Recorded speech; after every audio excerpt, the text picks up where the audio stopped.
Meine Freunde der Sonne. Und zwar haben wir jetzt hier ein englisches Video vor uns, das an Fiebertraumhaftigkeit kaum zu übertreffen ist.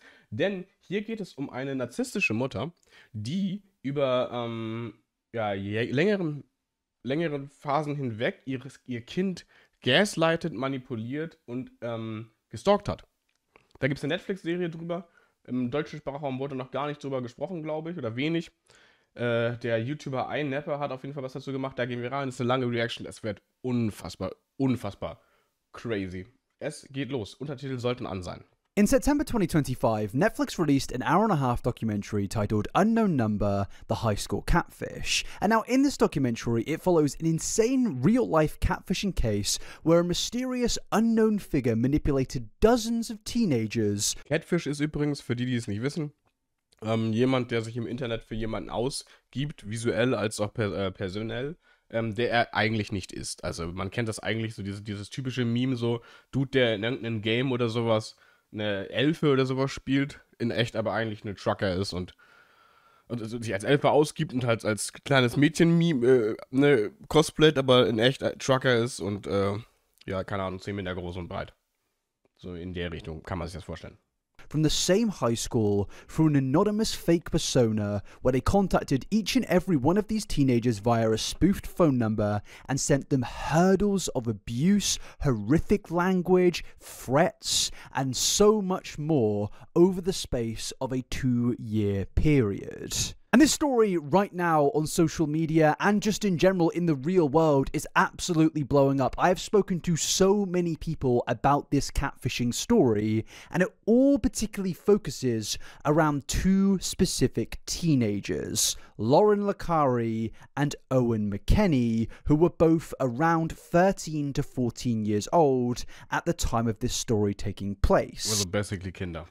And now, the documentary explains how this unknown catfish manipulated both of these figures in the worst way possible, going into some extremely dark territories, but most importantly revealing who this catfish actually was. And I think the main thing a lot of people took from this documentary at the ending of it was just, it's hard to really completely 100% trust anyone after seeing a story like this, because it could be your closest friend or family member, but for all you know, they could be doing things behind the scenes to make your life a living hell.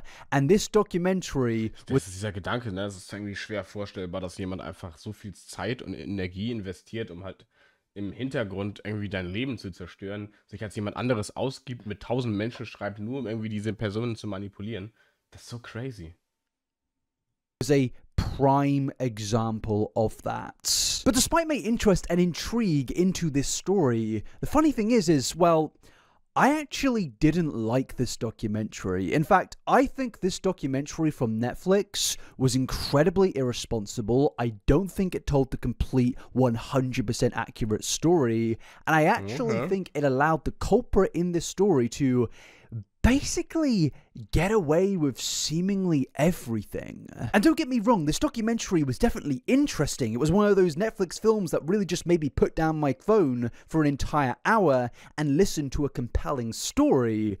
But das Ding ist, ich verstehe immer nicht ganz den Mehrwert von solchen Dokumentationen. Also wenn Aufklärung, Awareness the way to go ist, so okay, check ich noch.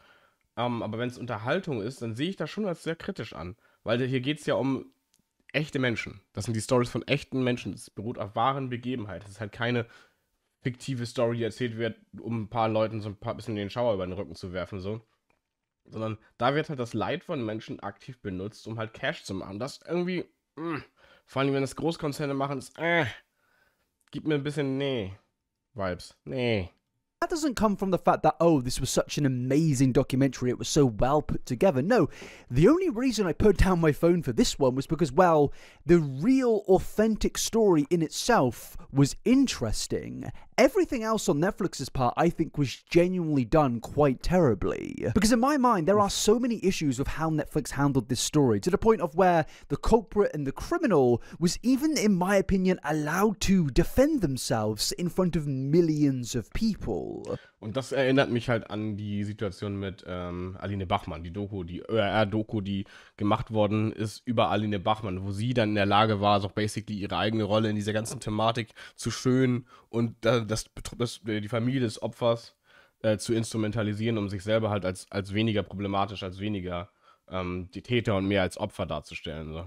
And in today's video, what I want to do is just break everything down, explore this story, and get to the bottom of, well, what is the truth in the unknown number high school catfishing case? Because yes, there are multiple things that we need to go through today, and the main one being, well, the real story. We need to explore everything that the documentary left out and go through everything step by step in working out how this story actually happened and why the villain and culprit in this story did what they did. And by doing that, I then want to move into the topic surrounding the fact that, well, in my opinion, this Netflix documentary makes the culprit and villain in this story look far less worse than they actually are. I want to go through the court proceedings that I found online. I want to go into everything to do with Kendra Lakari and how this story is just unbelievably worse than Netflix were presenting it to be. And yes, there is a lot that we need to go through today, and this is going to be quite a messy deep dive because trust me, there is so much information that I think a lot of you do not know, even if you have looked into the story and read about it yourselves. I think there may be some key information and details that you don't know, whether that's, just you not looking into the story, or whether the fact that Netflix completely botched this story. We're going to go through it all today. So yes, sit back and relax, because honestly, I just need to talk about all of this. I watched this documentary and it was very interesting, but I came out of this thing feeling angry. I even went onto my Instagram.com/einabro, I should say, straight away and posted a very... Beste Situation genutzt, sich selber nochmal sein Instagram zu pushen. Vergesse ich auch viel zu oft. Very angry story about, I can't believe how Netflix handled this. I can't believe what they did, and I just need to talk about it. And clearly a lot of you also do, because I've received a lot of messages saying basically the exact same thing. So yes, this is the story surrounding the anonymous stalker that ruined the lives of multiple teenagers. And yes, there are going to be a lot of spoilers in this. So if you want to watch the documentary, do that first. But before we dive into today's topic, I just want to speak to you about today's sponsor, and that is Aura. Now, if you've been around... Ja, Aura will ich nicht unterstützen. Aura hat einen Deal mit Palatine eingegangen und hat übermittelt auch private, sensible Daten an die amerikanische Regierung. Now, I think the best place to start this video would be to go through the timeline of events that transpired between 2020 and 2022 in this storyline. And no, I'm not just going to be retelling the Netflix script. I'm going to be going through the real, authentic story. I'm going to be going through details that Netflix missed out in their documentary. And whilst a lot of this will be similar to the Netflix documentary, I'm going to be going through all of this so we can stop, take a pause, and go through certain pieces of information and details that were left out in the documentary. And then after that, I want to go through the aftermath, court proceedings, the culprit in particular. I want to look into them and why they did the things that they did. So there's plenty of things. We're going to get into this video einfach 2 Stunden lang. Of all of it. It's going to be messy, but yes, let's start with the main story. And yes, spoilers. Now meet Kendra and Sean Lakari, who I would consider 2 out of 4 of the main people in this story. They are a husband and wife duo, or were a husband and wife duo, because if you've watched the documentary, you know what happens. But yes, these two met while studying at Central Michigan University, and they eventually moved to Beale City, where in 2002, they together had a daughter called Lauren Lakari. Now, if you're not from the States, Beale City probably sounds like a place which has a very large population, which is a big sprawling metropolis, possibly.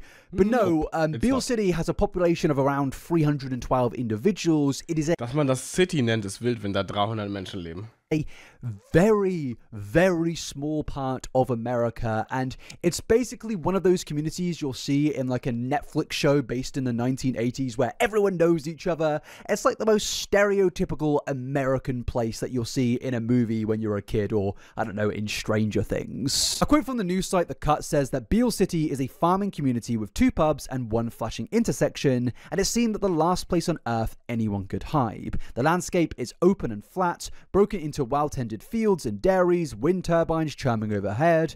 Many of its families boast roots that stretch back generations. It's a place where, as one local said, you want to be perceived as a good person. When a parent is diagnosed with cancer, you start a meal train and sell t-shirts that says nobody fights alone. You volunteer to ladle cheese onto nachos at the stadium concessions, do help the sports boosters, and send your kid to practice with extra cleats for the boy who needs some. The heart of the town is its prized public school, a single brown-bricked complex K-12 with just 50 students per grade, a foyer decked in sports championships trophies, and a mural chirping, "Character counts." Basically, yeah, it's one of those very traditional American towns. Also typisch konservativ, typisch Republikaner. Diese Art Fiebertraum. You see when you're, I don't know, if you're from Europe or from the UK, and you know when you used to watch movies from America, those really cheesy ones, and you know, you see it and you're like, wow, America is this amazing, wonderful place. I want to move there when I'm older. Everyone knows each other in this town. Everyone knows each other's last names. It's wonderful. And then you grow up and you and then you realize that America is, well, America. But yes, Kendra, Anything but wonderful. Lauren and Sean, they seemed to be living the stereotypical American life. They were a loving family living in a small rural town where really nothing could ever go wrong. And if you think that's where the story starts to go downhill, actually no, because things really only started to progress for the Licari family after this. Because yes, love was in the air. And this is where we introduce the final main character in the story, Owen McKenney, who was Lauren's childhood sweetheart.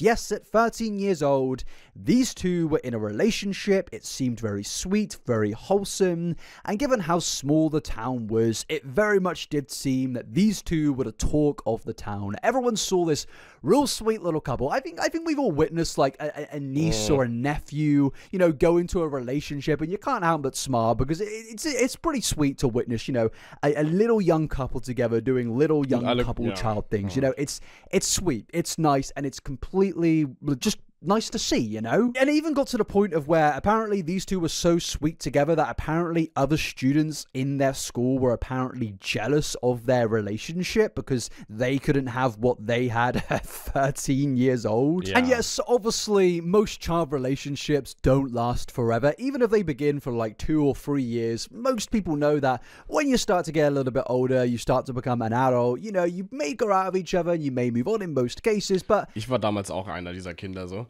Irgendwie mein damaliger bester Freund, der basically auch ein bisschen Dusch war, so, der war so, haben wir beliebt immer und hatte auch immer so, ja, ganz viele Freundinnen, also auch ganz viele Beziehungen, und ich war immer so, oh, wie cool das wohl wäre, so, und war mal so ein bisschen jealous die ganze Zeit, so, aber halt basically noch viel zu unreif in irgendeiner Weise irgendwie auch nur nahe von Dating zu kommen, in dem Alter sowieso nicht. Ich habe Lego gespielt und dann ging irgendwann noch die WoW-Phase los, so. Aber so dieses so, ach, das wäre voll cool, eine Freundin zu haben, so, war schon damals mein Vibe irgendwie. It did seem that at this point of time, in around 2020, the Licari family weren't financially rich. Some of them were working multiple jobs. The mother in particular had 2 jobs, but they were rich in terms of they had each other. It was a very, very wholesome thing going on here. The families of Owen and Lauren knew each other. They got on. They hung out together. It was a really sweet and wholesome time, seemingly. And their relationship started off in typical kids fashion. Owen said that after his football game, he texted Lauren that day saying, "So are we dating?" And she said, "I don't know. Do you want to be?" And he said, "I'm like, sure." I mean, it's very sweet, isn't it? It's very, like, it's very kiddie, isn't it? Like, obviously it's not an adult relationship. They're just two sweet kids being kids. But now, actually talking specifically about the kids here, Lauren was actually a bit of a quiet child. She seemingly didn't really want to be the center of attention just based on everything that I've read. It seemed that she was quite shy. It seemed that she was somebody that really kind of kept herself to herself. Like, yeah, she had friends, she had people that she spoke to, but it really did kind of feel that she was just with Owen most of the time. These two were pretty inseparable, and she was just very shy outside of that, based on what I've read. But then we need to point attention to the mother here, Kendra Lakari, because you see, this is a completely different story, as Kendra was seen as the cool mum. And this is something that the Netflix documentary really didn't seem to go into detail much on basically at all, because Kendra was the cool mum. And I think we all know what a cool mum is. You know, you go to your friends on the weekends, you hang out there, maybe you sleep over, the mum gets pizza out, she lets you stay up for very late, and, you know, you play video games, and she's totally cool with that, you know, but, you know, maybe on the side there might be some issues going on which have pushed her into being the cool mum and playing out for, you know, child validity. Obviously, there's nothing directly sinister about being the cool mum. Aber in dem Kontext klingt das irgendwie weird. Und ich glaube schon, dass es wirkt halt wie eine Performance dann. Ne? Wenn wir berücksichtigen, worum es hier geht, so wirkte dieses cool Mom-Sein eher wie eine Performance, um die Fassade, diese heile, wholesome Family Life aufrechthalten zu können. But you know, I remember being a kid and I remember seeing friends of cool mums and realizing, oh, maybe they're a little bit lonely, maybe they're a little bit bored, something on those lines. Never really ever anything sinister, but sometimes there's always a bigger story to explain why they are in the way they are. Usually they're just positive stories, of course, maybe they're just really nice, but sometimes there's a bit of a twist. And you see, Kendra was somebody that was a bit more than the cool mum. She was actually a big figure in the community. Even with the kids, apparently, she used to approach the students at school events and gossip with them, which, again, really isn't spoken about much at all. Auch weird, wenn deine Mutter einfach mit anderen Schülerinnen am Gossipen ist. Netflix documentary, but it also did seem that she was very proud of her daughter. She'd even apparently brag about her daughter so much that the parents would find it annoying. But I don't think the annoyance just came down to the fact that she was very proud of her child, but I think a big factor could also come down to the fact that while Kendra was arguably unreasonably involved in her child's private life, and I know some will say, you know, parents have the full right to be involved in every detail in their child's life. Ja, das ist ja auch richtig, aber das Ausmaß, darum kommt es ja an. Dass man sich als Elternteil Stück für Stück, umso älter das Kind wird, rauszieht und zurückhält, damit das Kind die Möglichkeit hat, sich voll zu entfalten und eine Persönlichkeit zu entwickeln. So, und wenn du halt in der Pubertät so extrem tief drin bist, so involviert bist, sogar mit Schülern redest, die ganze Zeit und am Rumgossipen bist, also teilweise basically schon fast mit den Mitschülern befreundet bist von deiner Tochter, so, das ist schon irgendwie weird. Personally believe children should have the right to privacy to obviously a certain extent, but I think they should be allowed to keep secrets. I think they should be able to live a life as a kid where their mother... Klar spricht man auch mit den Freunden der Kinder, aber ich gehe doch nicht auf ein Event, um mit den Kindern zu chillen. Nee, das ist irgendwie weird. Or father isn't looking down on everything they do 24/7, but Kendra was very much involved with everything not just Lauren was doing, but seemingly Lauren's boyfriend Owen was also doing. As yes, according to one parent in the community, when Lauren started dating Owen, her mother came along to basically every single time Lauren and Owen hung out. At every opportunity, Kendra would ask them to wrap their arms around each other for a photo, which Lauren would, you know, innocently then turn into presents for Owen, like a personalized phone case, but it would only continue when they hung out with the Lakaris. Kendra would chime in, being like, why don't you jump on the trampoline and take a spin in Lauren's Ranger utility vehicle? Another parent said that Kendra would talk about these two like they were going to be together forever, and now you could say that this was all very innocent. She was just happy for her child. Ja, es klingt ein bisschen übergriffig, ein bisschen inappropriate. Das Ausmaß da wieder. You know, being happy, but The next thing kind of suggests otherwise, as one parent claims they saw Kendra take Lauren's phone and actually wrote out a text and directly sent it to Owen that said, "I love you." Now, Okay, das ist crazy. Hier durchlebt die Mutter basically einfach die erste Beziehung ihrer Tochter nochmal, indem sie selber einfach daran partizipiert. Das ist crazy. Klingt, als ob die Mutter auf den Jungen steht. Klingt so, als würde die Mutter durch die Pubertät ihrer Tochter leben wollen. So dieses, man kennt es ja von Boy-Moms und so. Nee, nicht von Boy-Moms, sondern man kennt das von so Beauty-Pageant-Moms, die dann ihre Kinder zu diesen Schönheitswettbewerben schicken, weil die selber, oder zum Ballett oder sowas, und Kinder haben eigentlich gar nicht so richtig Bock darauf, weil die Eltern wollten das für sich, haben es nicht geschafft und verwirklichen sich dann den Traum durch ihre Kinder. So, vielleicht dieses erste Liebe finden, Gedöns, das nochmal zu erleben, durchlebt sie jetzt hier durch ihre Tochter. Das gibt mir die Vibes auf jeden Fall, weil das ist super drüber. I may be misremembering things here, but I feel like all of these details really were not mentioned in the Netflix documentary. In fact, I can't remember the "I love you" text being mentioned at all, and I think it definitely does paint a bit of a creepy picture surrounding the mother. Die Mutter schreibt einfach einem 13-, 14-jährigen Jungen, dass im Namen ihrer Tochter, dass sie ihn liebt. Das ist so crazy gruselig und übergriffig.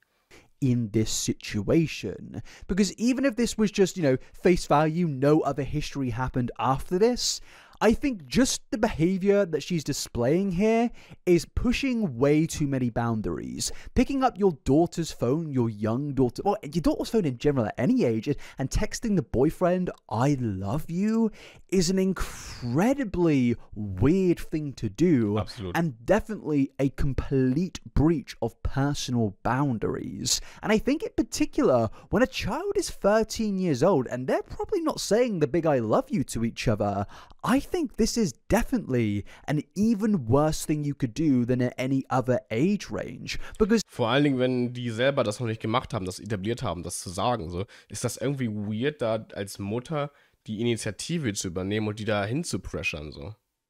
Das geht halt so ein bisschen in die Richtung Grooming dann.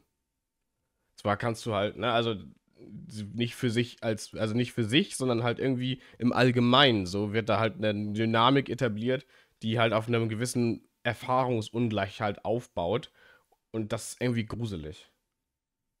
For all we know, Kendra might have stole that moment from Owen and Lauren. By sending that text, Owen now thinks that Lauren has, professed her love to him. Yeah. And actually, it was the mother supposedly sending this text message, which obviously is incredibly strange and starts to paint the picture of, well, maybe the parents weren't just annoyed at this mother for bragging about her daughter, and maybe they were starting to get a little bit concerned that, well, this mother, Kendra, was going a little bit too far when it came to being involved in these teenagers' lives. And this will start to lead us into this kind of creepy connection that the mother had with Owen in this story, the boyfriend of her own daughter. And again, as far as I know, this was not mentioned in the Netflix documentary. It was hinted at parts towards the ending of when Owen speaks about the mother and was saying that,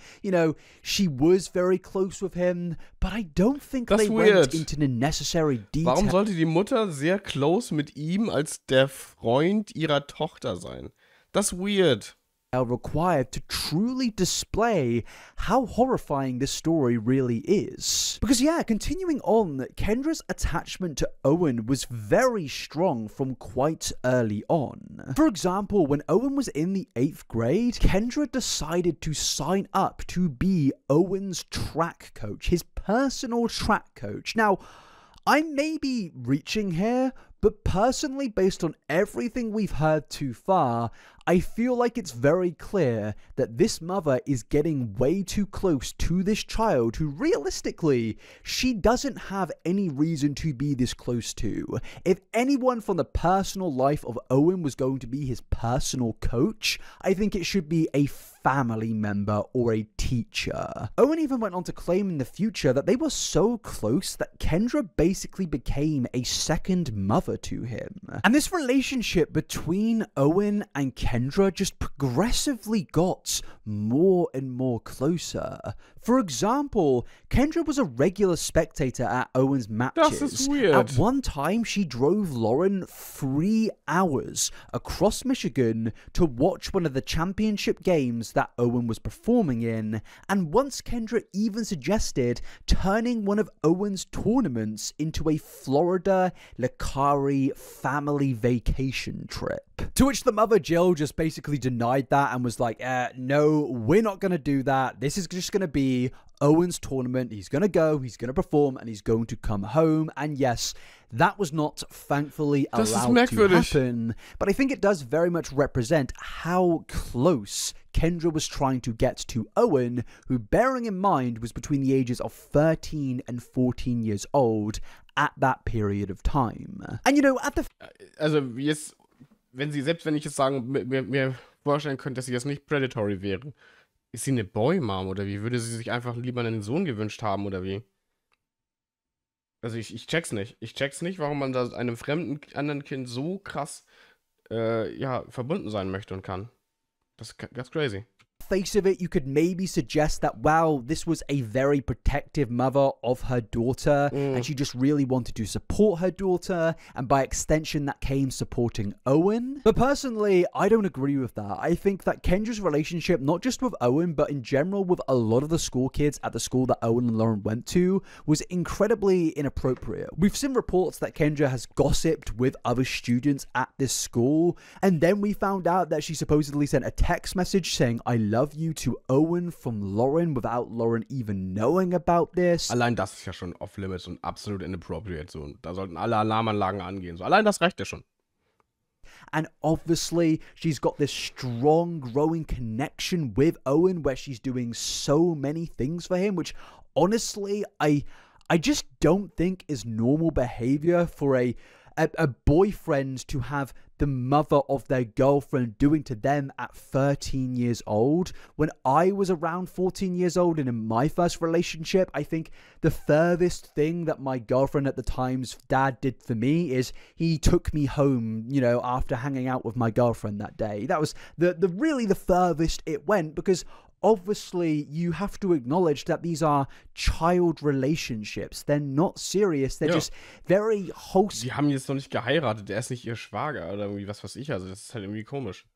Things, and if anything, they're just more like advanced friendships at that period of time. And yes, as they get older, it might get more serious, but as a parent, you have the responsibility to just acknowledge the fact that these two are still kids and you should allow them to be kids. You shouldn't try and become the parent of your child's 13 or 14-year-old boyfriend or girlfriend. You should just let them do what they're doing. Obviously, you can parent and, you know, establish boundaries, but it was very clear that there were no boundaries for Kendra Licari, even to a point of where the other mother had to come into this story and actually establish boundaries, saying, hey, you're not going to go on vacation with my child. And this Das ist auch ein ganz absurder und wilder Gedanke, warum man, also... The story then starts to get extremely dark. Because if you've watched the Netflix documentary, you will know that during all of this, there was an incredibly sinister storyline taking place throughout the relationship of Owen and Lauren. And I'm just going to jump ahead and now show you this court document here, which is between Sheriff Michael Main and defendant Kendra Licari for a count of stalking a minor, a count of communicating with another to commit a crime via computers and the internet, a count again of stalking a minor, another count of using computers, the internet to communicate with another to commit a crime, and one count of an obstruction of justice. And yes, if you've not watched the Netflix documentary, you may be very confused where this twist came from, because yes,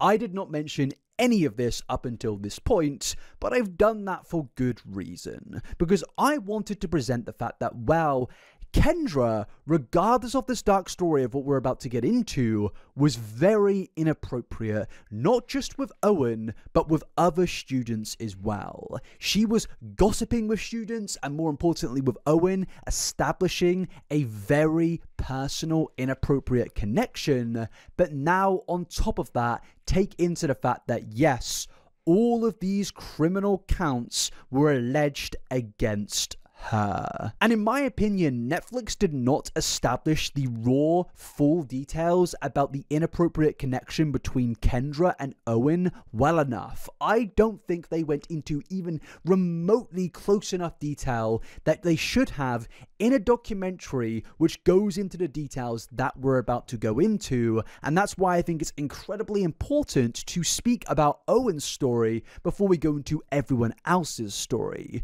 Because I'm gonna say it before I go any further, but I genuinely believe that Owen has been completely let down in this Netflix documentary, because what you're going to discover is Owen is absolutely a victim in this story. And whilst I don't think many people out there deny that or didn't think that coming out of the documentary. Ich wollte gerade sagen, aber so wie das klingt, gibt es da eigentlich keine zwei Meinungen, dass er ein Opfer dieser Situation ist. Also, hä?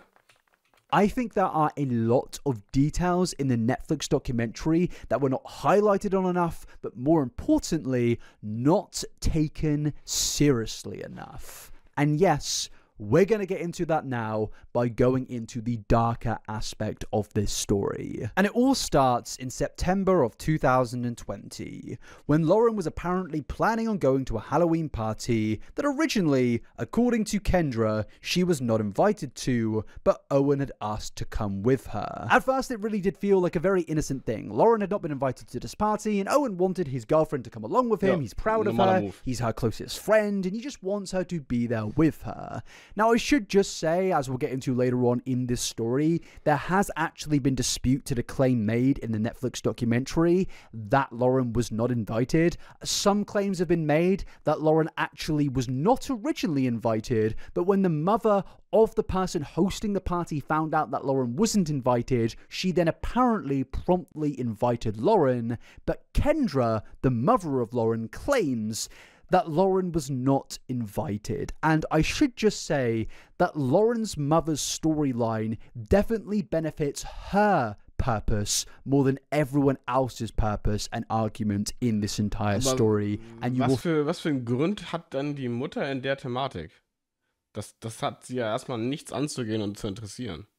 Find out why. Because yes, the night Lauren found out she was going to the party, she received this text message right here from an unknown number that read, "It is obvious he wants me. His attention is constantly on me. Not sure what he told you, but he is coming to the Halloween party, and we are both DTF down to," and yeah, I don't think I need to go further. Nee.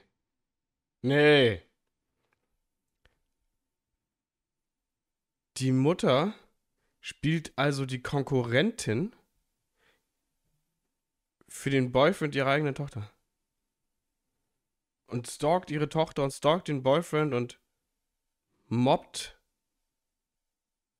Und nee. Das ist das zweitschockierendste, was ich in den letzten paar Wochen gehört habe.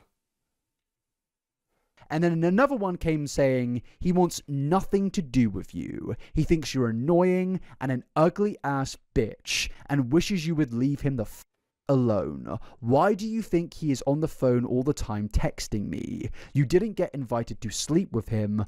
I did. I'm spending the night with him. I'm sharing a bed with him, not you. Now, yes, these are very vile texts to send to anyone, but in particular, they're incredibly vile to send to a 13-year-old on an unknown number. And at the time of when these texts were being sent, no one had any idea who sent the text. There were a lot of theories, a lot of people out there pointed at a lot of people that we'll go into later, stating that this person didn't want Lauren at the party. She wasn't originally invited, and this is some of the mean girls in this small community just bullying and being nasty to Lauren because they did not want her at the party, but they wanted Owen at the party because they had a little crush on Owen and they couldn't get to him because of Lauren. And now obviously, if you've seen the story or if you've seen the court documents, you will immediately go and think, okay, this was the mother sending these messages. Because yes, I've shown you now that yes, the mother has been caught stalking multiple people in the story. But no, the mother in the Netflix documentary outright denies that she sent these text messages. This was not her personal case of stalking, and her personal case only comes after this. Because yes, whilst these texts were very vulgar and abusive and were cases of harassment, these texts only lasted a very small period of time. In fact, after a while, these texts completely ceased and didn't... Also hat die Mutter diese Texte nicht geschrieben, beziehungsweise sie verneint das, aber ist das dann auch, weiß man denn, wer sie sonst geschrieben hat? Actually continue for another 11 months. Because yes, late 2021 is when things really started to get serious. And funnily enough, it does actually appear that the court system does agree that the stalking previously at the Halloween party event was not actually the mother, because when you look into the court documents in the case surrounding Kendra Lakari, it states that the stalking period was between September the 13th, 2021 to February the 28th, 2022. The mother claims it wasn't her, and it very much seems that the court seems to at least believe her, and they only believe that the next part of the story was all Kendra. Because yes, in late 2020... Also die Mutter hat diese Nachricht nicht geschrieben und sie gestalkt, sondern die Mutter hat sie erst danach angefangen zu stalken. Sounds logical to me.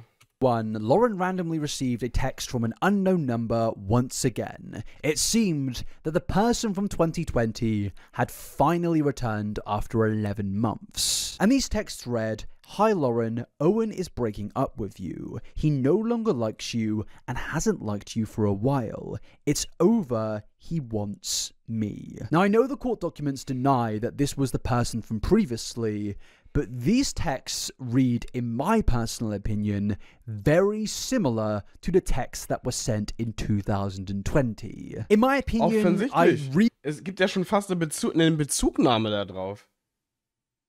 Also das ist dieselbe Rhetorik, dieses er will dich nicht, er will mich und sowas so. Also wenn die Mutter die einzige Person wäre, die diese Texte schreiben würde, inwiefern würde sich dann dieselbe Rhetorik, dieselbe Art und Weise die Lauren fertig zu machen, denn decken mit der fremden Person, die das auch macht. Das ist doch schon ein ziemlich wilder Zufall. Dass das dieselbe Rhetorik ist, dieses selbe, er will dich nicht, er wird dich verlassen, ich bin die Richtige und dem ist Gelaber so. Das ist doch schon ein wilder Zufall. Dass das zwei verschiedene Personen sein sollten.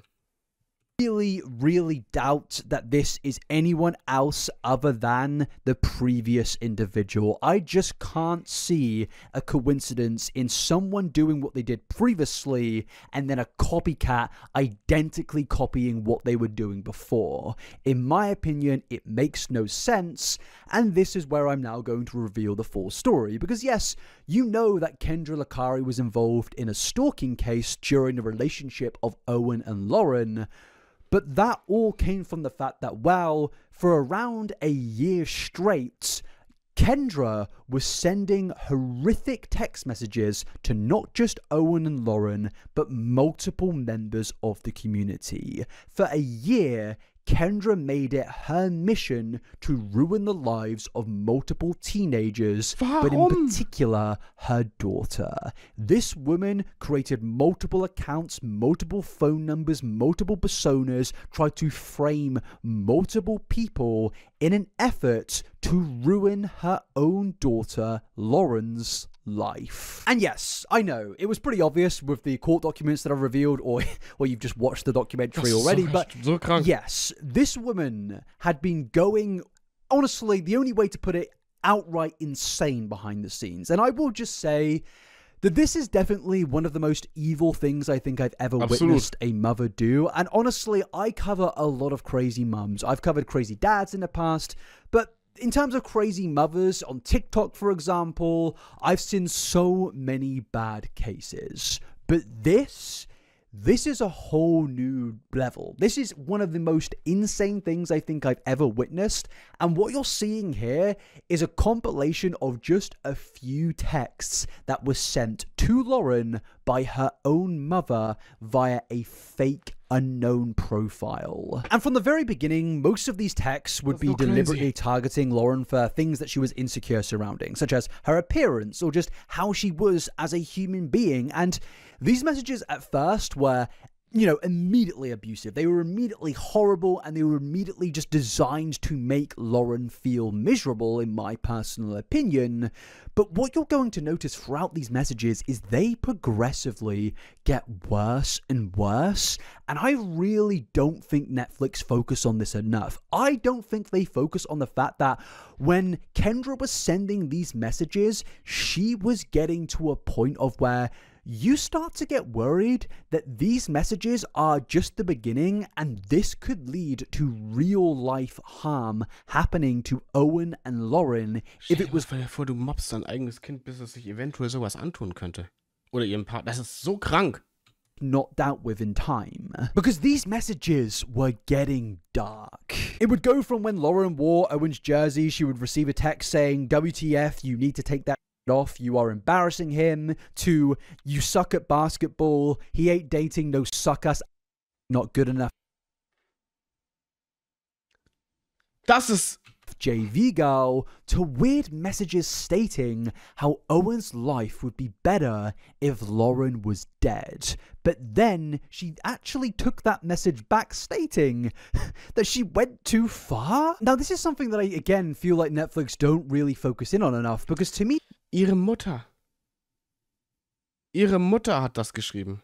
Personally, that message doesn't read like a jealous bully student trying to ruin this person's life. Ist das ein anderes Level von regretting motherhood?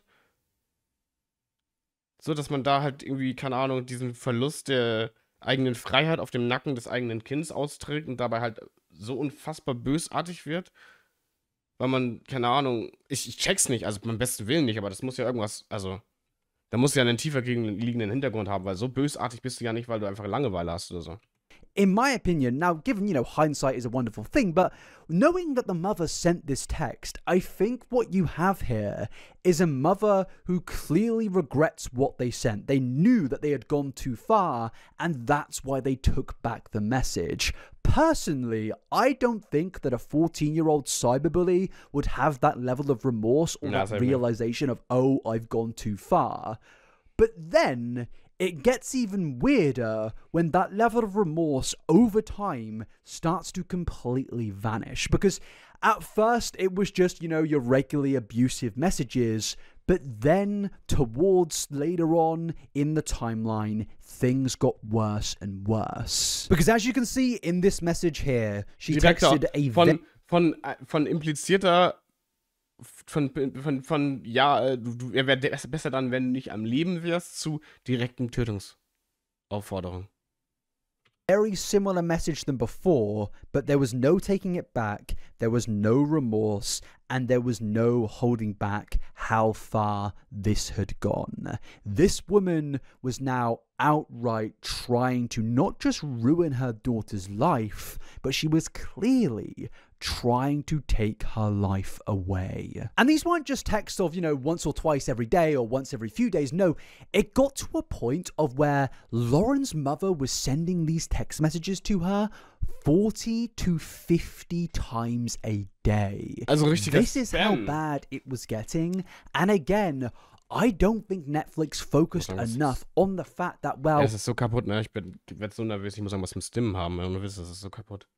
Lauren's mother was prompting her daughter into doing the worst possible thing. And I also don't think, as you will see later on from the court documents, that the court did enough to address the fact that, well, her mother was trying to, basically get rid of her own daughter. But even after this, the text then went into more illegal territories to the point of where this was no longer just harassment. Like, these texts here were referring to Lauren's 14-year-old boyfriend Owen in very, very explicit and disturbing ways, and I can't really go into detail in reading what these screenshots say, disgusting. but as you can see, even with the screenshots being a bit censored, it was very clear that Kendra was going into explicit detail on what she wanted to do with Owen. And Das ist die Mutter, die explizit darüber spricht, was sie mit der why I think it's very, very insane that Netflix did not go much into detail about Owen and Kendra's connection and relationship. They should have gone into the detail of everything Kendra was doing with Owen during the relationship of Lauren and Owen, but they basically just fleetingly mentioned it and never really addressed it again. They just presented it as, oh, Kendra was basically a second mother to Owen and nobody suspected her. And whilst it's true that, you know, no one really did suspect her, I know there have been allegations that some people out there did, but ultimately the FBI, the police, all the investigators who were trying to find out was sending these messages, they did not suspect the mother at first. And I think because of that, Netflix should have focused on the mother's inappropriate relationship with Owen, because whilst, you know, this documentary, I don't doubt, is created for entertainment purposes, I think prevention is a very important thing. And I think deswegen, also wegen solchen Kalkülen, wegen solcher Abschwächen von Wahrheiten, von Abstumpfen von Problematiken, sehe ich solche Dokumentationen meist als ja, mehrwertlos und als problematisch. Weil dann wird aus so einer traumatischen, absolut widerlichen Thematik einfach nur ein Unterhaltungspiece. That's what these documentaries should be aiming to do, and discussing inappropriate breaches of boundaries between an adult and a child is very important in these situations, because if we don't address that, well, it could possibly lead to things like this. And look, I'm not trying to say that somebody being the cool mum leads to this in every single situation. In fact, I'm not saying that in basically any of these situations, but I think with Kendra, the cool mum aesthetic very much became something more than that. Direkt aus dem Horrorfilm, ne? Also genauso kann ich mir den Horrorfilm gut vorstellen. She was close with the children at this school. She conversed with the children at this school. And as you'll go on to discover, she had the phone numbers of the children at this school. And I think it would be incredibly important for Netflix to address these facts, go over the relationship to prevent these things from happening in the future. But they really don't go into detail whatsoever. And when I first watched this documentary, I immediately jumped onto my Instagram story and I was absolutely angry at one particular thing that was not mentioned throughout any of the documentary. And that is, in my personal opinion, Kendra, in my opinion, is a predator. Obviously! Tell me that this being sent from a grown woman, a mother, to a... Natürlich ist die Predator, wenn die so mit dem Boyfriend ihrer Tochter schreibt. Natürlich. To a daughter's beziehungsweise so überdenkt über den und dann ihre Tochter versucht damit zu fronten, fertig zu machen und kaputt zu machen.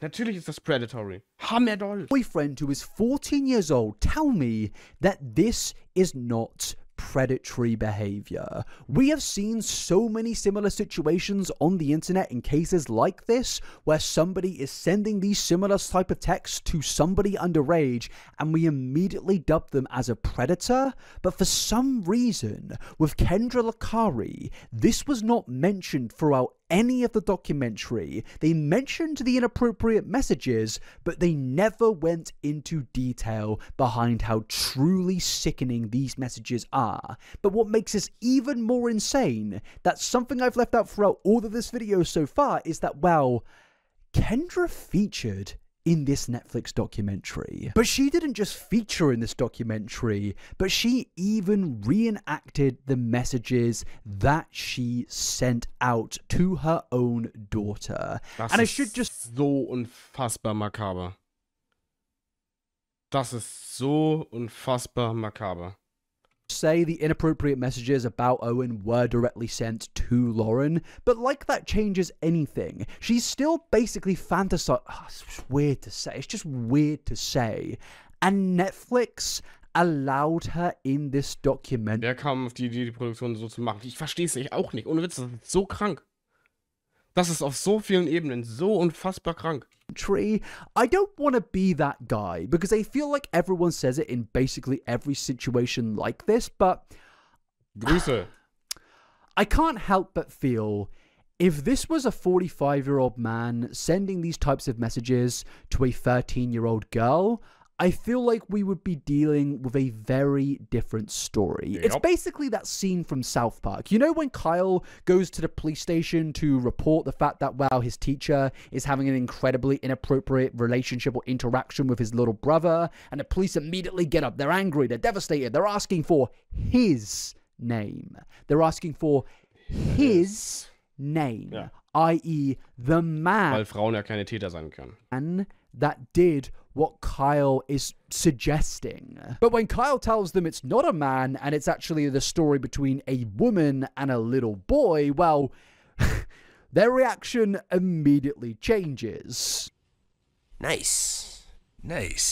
What? No, I'm not saying that Netflix have directly done what South Park was showing there, but I think it is a bit of a representation of how we treat these types of situations and cases. How is this woman featuring in this documentary when she has sent these types of messages to a minor? It is genuine, pure, utter insanity, and I don't understand it. I know Netflix can't legally call her a predator, but they should at least go over the fact that these messages are extremely predatory, they're extremely creepy, and they should at least actually challenge her on these messages. But no, they just allow her to sit there and tell her story, which as we go further through this video, you're going to understand gets more and more insane as we go more in detail on that. And yes, not just Kendra was interviewed in this documentary, also the entire family was, Lauren was, the father was, Owen was. But I think even that in itself is a bit of a problem, because this story did not take place that long ago, and the children in this story are still children to this day. Auch das finde ich krank, dass man das so aufarbeitet, dass man die Kinder da so plattformt, dass die Kinder so konfrontiert werden nochmal mit der Öffentlichkeit bezüglich der Thematik, während sie wahrscheinlich noch nicht mal die Möglichkeit hatten, das zu verarbeiten, dass man dann einen Unterhaltungspiece draus macht auf dem Nacken der Kinder, auf den Nacken des Opfers. Das ist ja keine 10 Jahre, 20 oder 30 Jahre her, so wo man eine gewisse Distanz, eine gewisse Aufarbeitungszeit hatte, so. Sondern das ist halt basically vor 3 Jahren passiert, also der Stalking-Fall, und dann jetzt daraus eine Produktion machen, wo man alle nochmal vor die Kamera zieht, mitsamt Täterin, so, und dann, also das ist schon irgendwie makaber. And I don't know if I'm being that one friend who's too woke, but I just don't believe that Lauren or Owen should have been put in the position where they're going on to a Netflix documentary to already speak about this. This court case took place in 2022, and as you're going to discover, the effects of that court case are still taking place to this day, which we'll go into later on. And throughout the documentary, the daughter in particular basically looks absolutely terrified, and that's probably down to the fact that, well, the mother is featuring in this documentary. She is also talking about these incredibly traumatic things, and this information is going to go out there to millions of people that are going to scrutinize her and criticize her, because basically, this entire documentary is hardly even centered around the daughter, and is actually Kendra Lakari basically being the center point of everything. Das ist schon krank, der Täterfokus da dann schon wieder. Heißt, du schmeißt die Opfer für die Sichtbarkeit, für das Spektakel vor den Bus, um einen riesen Tätermythos darüber erzählen zu können, so. Das ist so kaputt.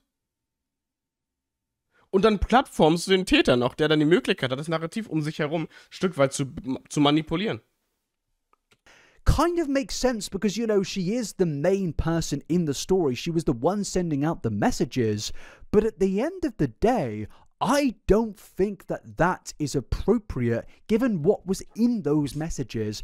I don't think she should have been able to be the center point of this story, but Netflix allowed Kendra to basically take control and lead the conversation, and no wonder the daughter looks so worried and so scared during this story, because of what the mother has done in the past and now what she is doing in the present. But moving on further down the timeline in this story, with the text messages getting worse and worse, naturally, as I mentioned earlier, the police and investigators were called. And yes, that does mean that Lauren's mother was basically self-reporting, and this wasn't because she wanted to be caught and they wanted somebody just to stop her and she just couldn't help herself, so she tried to get the police to prevent that from happening anymore.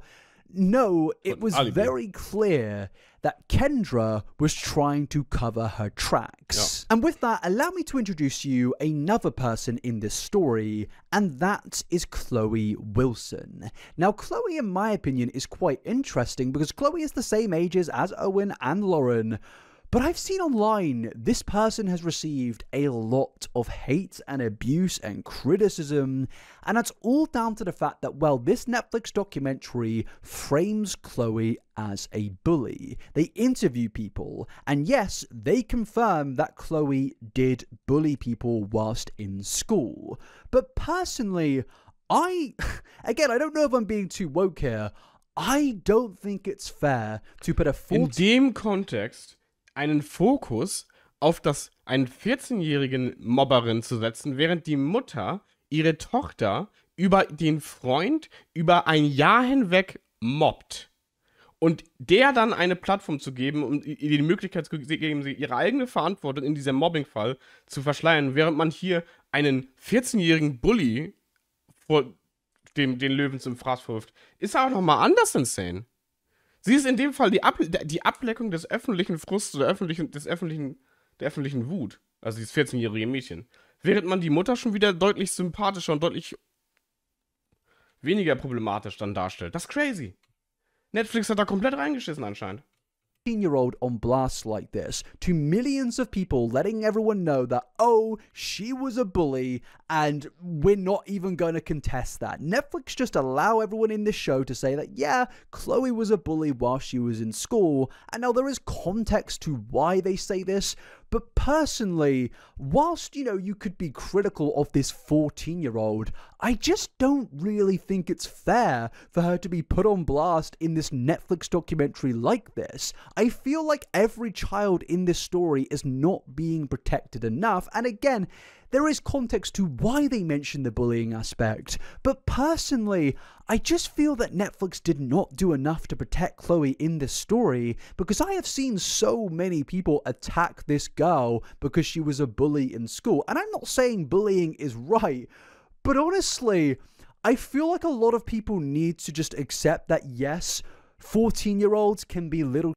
They can be the little gremlins that need to 100%. Be told off and stopped. But that's not up to you, a 25-year-old freak on the internet who thinks, oh, I need to go send this teenager loads of horrific messages. How dare you bully this kid in school whilst you were in school? It's like, no, I don't think we should be doing that. And yes, again, there's context here.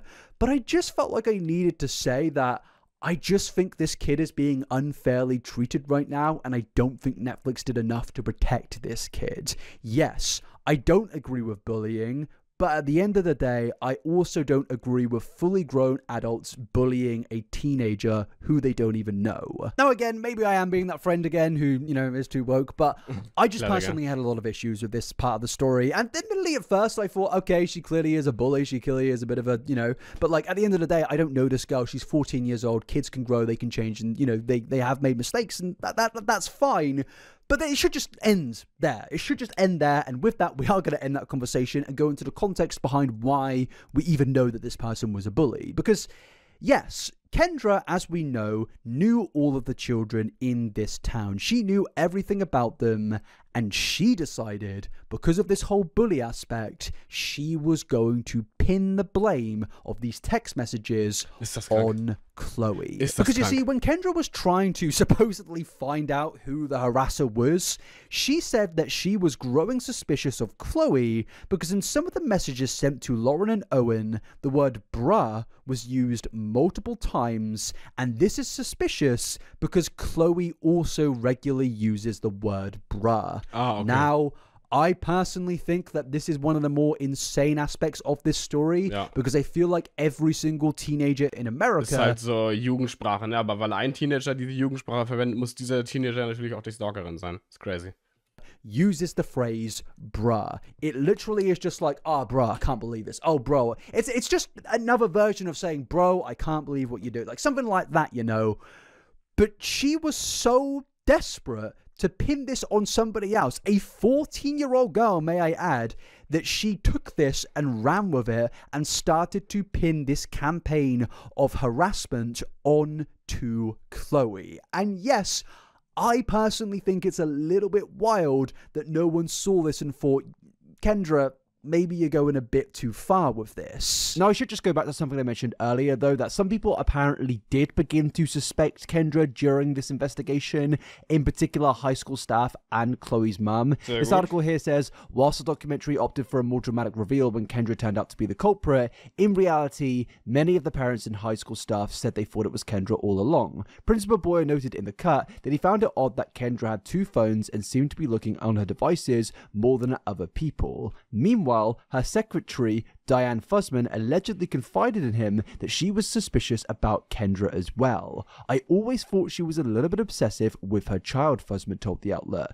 My gut told me that this isn't just one of our kids. In addition to the staff, several parents were curious about Kendra because she seemed to be getting a fair amount of attention from the whole ordeal. Chloe's mum in particular, Tammy, specifically called out Kendra after her daughter had been investigated, as in when Chloe had been investigated. She pointed to the Halloween party drama and the history between their daughters and past behavior from Kendra. She reportedly told the police at the time, I don't know if you know Kendra or not, but you really need to be cautious. There is a pretty good part of me that thinks she may very well be doing this. So yes, at least the mother after this part of the situation clocked on that Kendra is being very weird. And it does start to bring up more questions of why it took so long for this case to be solved, because in my opinion, when you look at all of the information and stuff that we've gone through that wasn't necessarily gone in detail in the Netflix documentary, it does very much point towards the fact that yes, this is Kendra doing this, and you know, maybe people didn't want to look at that because it's such an insane plot twist,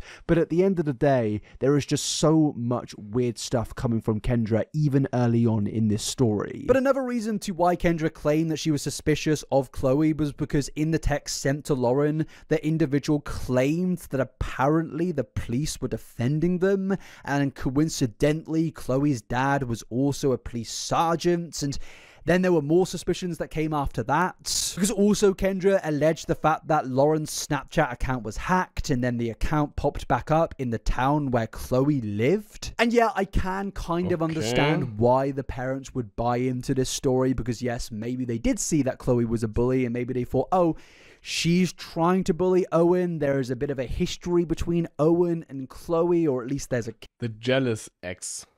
connection of some form there, maybe. And maybe that's why they were buying into that. And I guess that's why Kendra really thought that Chloe is the person to pin this on. And another point of suspicion that came from all of this that really did point to Chloe was the fact that in one of the messages sent to Lauren, apparently the anonymous person brags about getting 12 points in a basketball game at school. And yes, you guessed it. In that same game, Chloe was the only person to score 12 points. But I'm not gonna lie to you, as much as I can kind of get why the parents kind of looked at Chloe and thought, das ist aber so offensichtlich, also das kannst du mir nicht erzählen.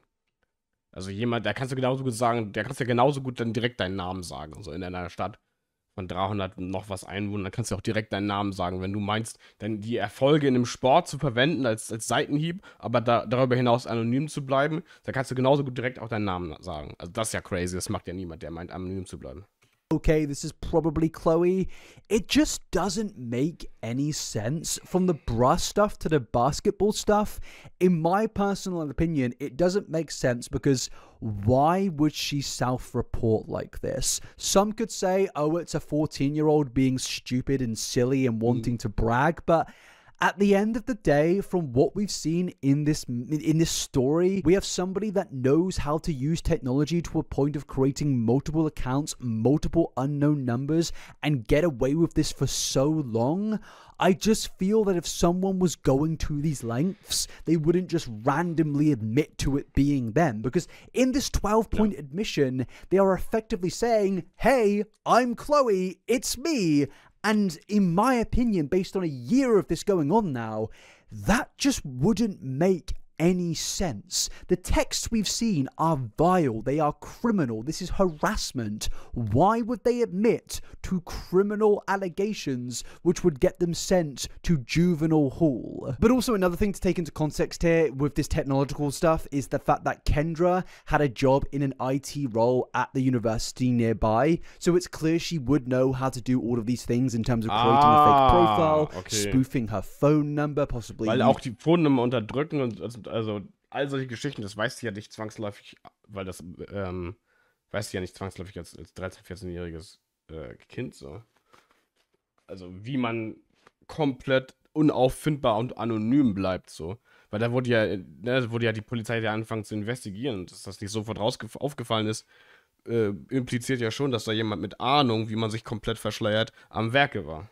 Using other forms of technology to try and cover her tracks and get away with these things that really I don't think the average 14-year-old knows how to do, whereas Kendra clearly had the background. And when you start to really think about things and add all the details in, it does start to directly push towards her, but at this point of time she wasn't obviously a massive suspect. To be honest, she wasn't really a suspect at all, other than what Chloe's mum said. And yeah, it led to the police unfortunately interviewing Chloe. They confiscated her phone, they searched it, and they went through Owen's phone as well, and guess what? They found nothing. Well, nothing related to Chloe at least, because on Owen's phone, they did find a Snapchat conversation with a profile called Chloe, but they did discover that this Chloe profile was pretending to be Chloe, but had no affiliation with her whatsoever, no IP attached to her. It definitely was not her account, and it was clear to the police that someone was pinning all of this on a 14-year-old girl. And I've seen a lot of people out there, as I said before, hate on Chloe, but I will not do that in this situation. In my opinion, Chloe is also a victim in this story, and she could have 14-jähriges Mädchen, natürlich ist sie auch Victim.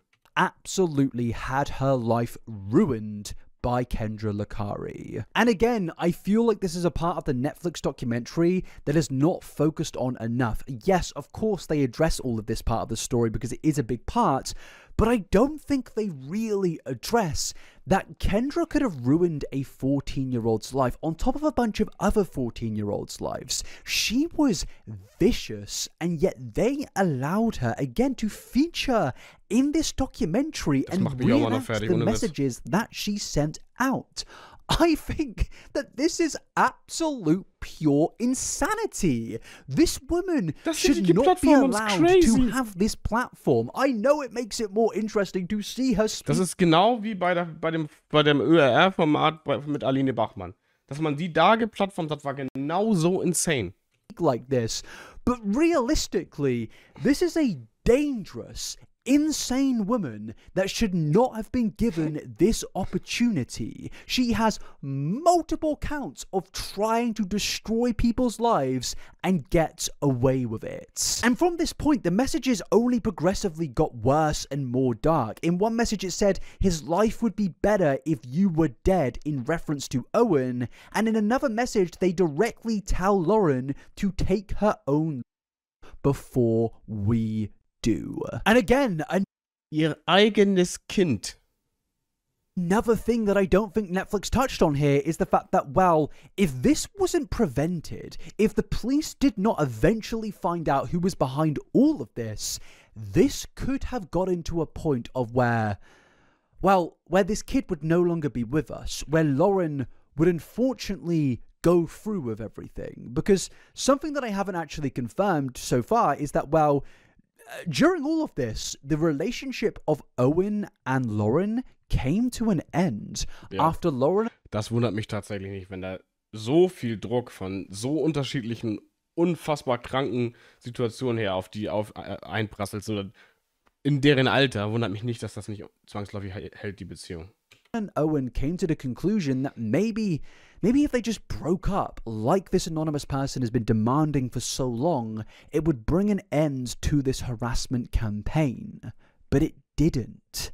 It did not end. And I think what makes this even more wild is Netflix don't address this. They don't focus on the fact that this continued after they broke up. And in my opinion, if the police didn't catch Kendra, because they do eventually, I will spoil that, they do eventually catch her, I think this could have gotten to a really, really terrible spot.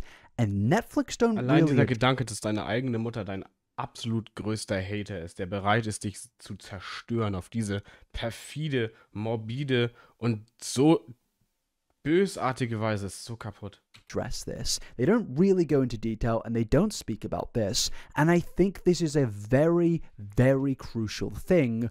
But another crucial thing is the fact that, well, the involvement with Owen didn't end when their relationship ended. Because Owen eventually did move on and he did find a new girlfriend, and what happened in that new relationship is, well, the messages begun again. Owen's new girlfriend started receiving abusive messages, harassment constantly, just as familiar as the ones being sent to Lauren, and all of these messages were surrounding Owen. The person sending the messages was clearly hyper obsessed with Owen. They wanted to be in Owen's life in the most sinister way you can possibly imagine. And yes, it was Kendra sending these messages the whole time. And I will pause there. I will take a pause there because I want to go more in detail on that later on. But now we just need to quickly get to the ending point of this story, of where eventually, yes, Kendra was caught. Because yes, the sheriff eventually reached out to the FBI for assistance in this case, and federal authorities linked Isabel County investigators with a cybercrimes expert with the Bay City Police Department. Now, this isn't a criticism of Netflix here, this is more a criticism of the people investigating this case, but I was particularly confused because this whole case seemed to have been investigated for a very, very long time, and I understand that there were good intentions from the very get-go to find out who was committing all of these horrible acts, but I was really confused about why it took so long for a cybercrimes investigator to get involved in a case about cybercrimes. I don't know if anyone else was particularly confused by this, because Anscheinend ist das Internet in Amerika auch noch Neuland. It basically took them about 5 seconds after getting this expert involved to find out, oh yeah, the IP tracks to Kendra. It was Kendra the whole time.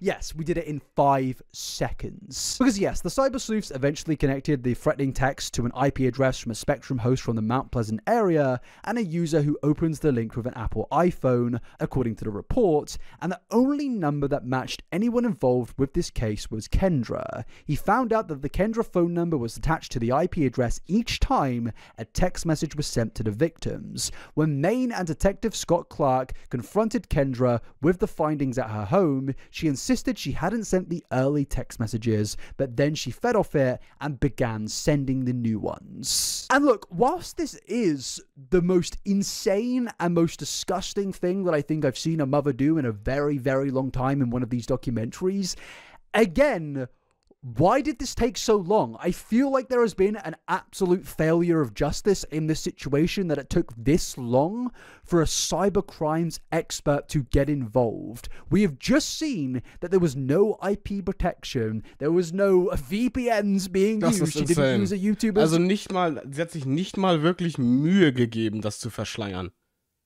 Nicht mal eine VPN verwendet.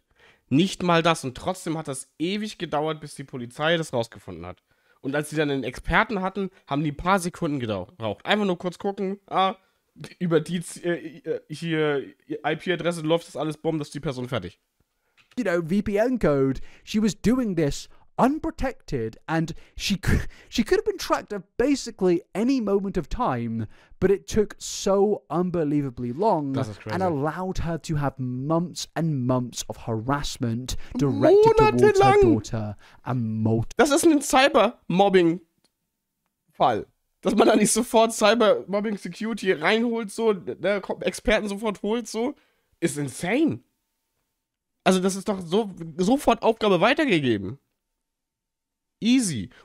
Other teenagers. I was just very confused by all of this. I mean, the harassment was insane. She was making edits like this, hating on her own child's Instagram. What you're looking at here right now was something actually made by Kendra. And as you saw in the Netflix documentary, there were multiple examples of this, of her taking photos from Lauren's Instagram and just hatefully editing them and sending them to Lauren, just targeting her appearance, targeting so many things about her. And it's like, how did it take so long for a cybercrime expert to get involved? This woman for over a year ruined her children's lives and multiple other children's lives, and even tried to pin the blame on another child that she knew via calculated and manipulative methods. But the thing is it only gets even worse when you start to look into the personal life of Kendra and her family, because it very much did seem that this whole campaign against her own daughter actually just completely took over her life, to a point of where the family's finances took a monumental decline, and Kendra was lying to her own husband about her job. Because in an article from The Cut, they confirmed that Kendra had been lying about her job to her family for a year. She had been fired from Michigan University for her performance, and then at the spring of 2021, she was reported to have had performative issues, and a manager cited excessive time on texts and calls that were not related to work, and Sie hat ihren Job deswegen verloren. Sie hat wegen dieser obsessive Arten des Cybermobbings ihren Job verloren.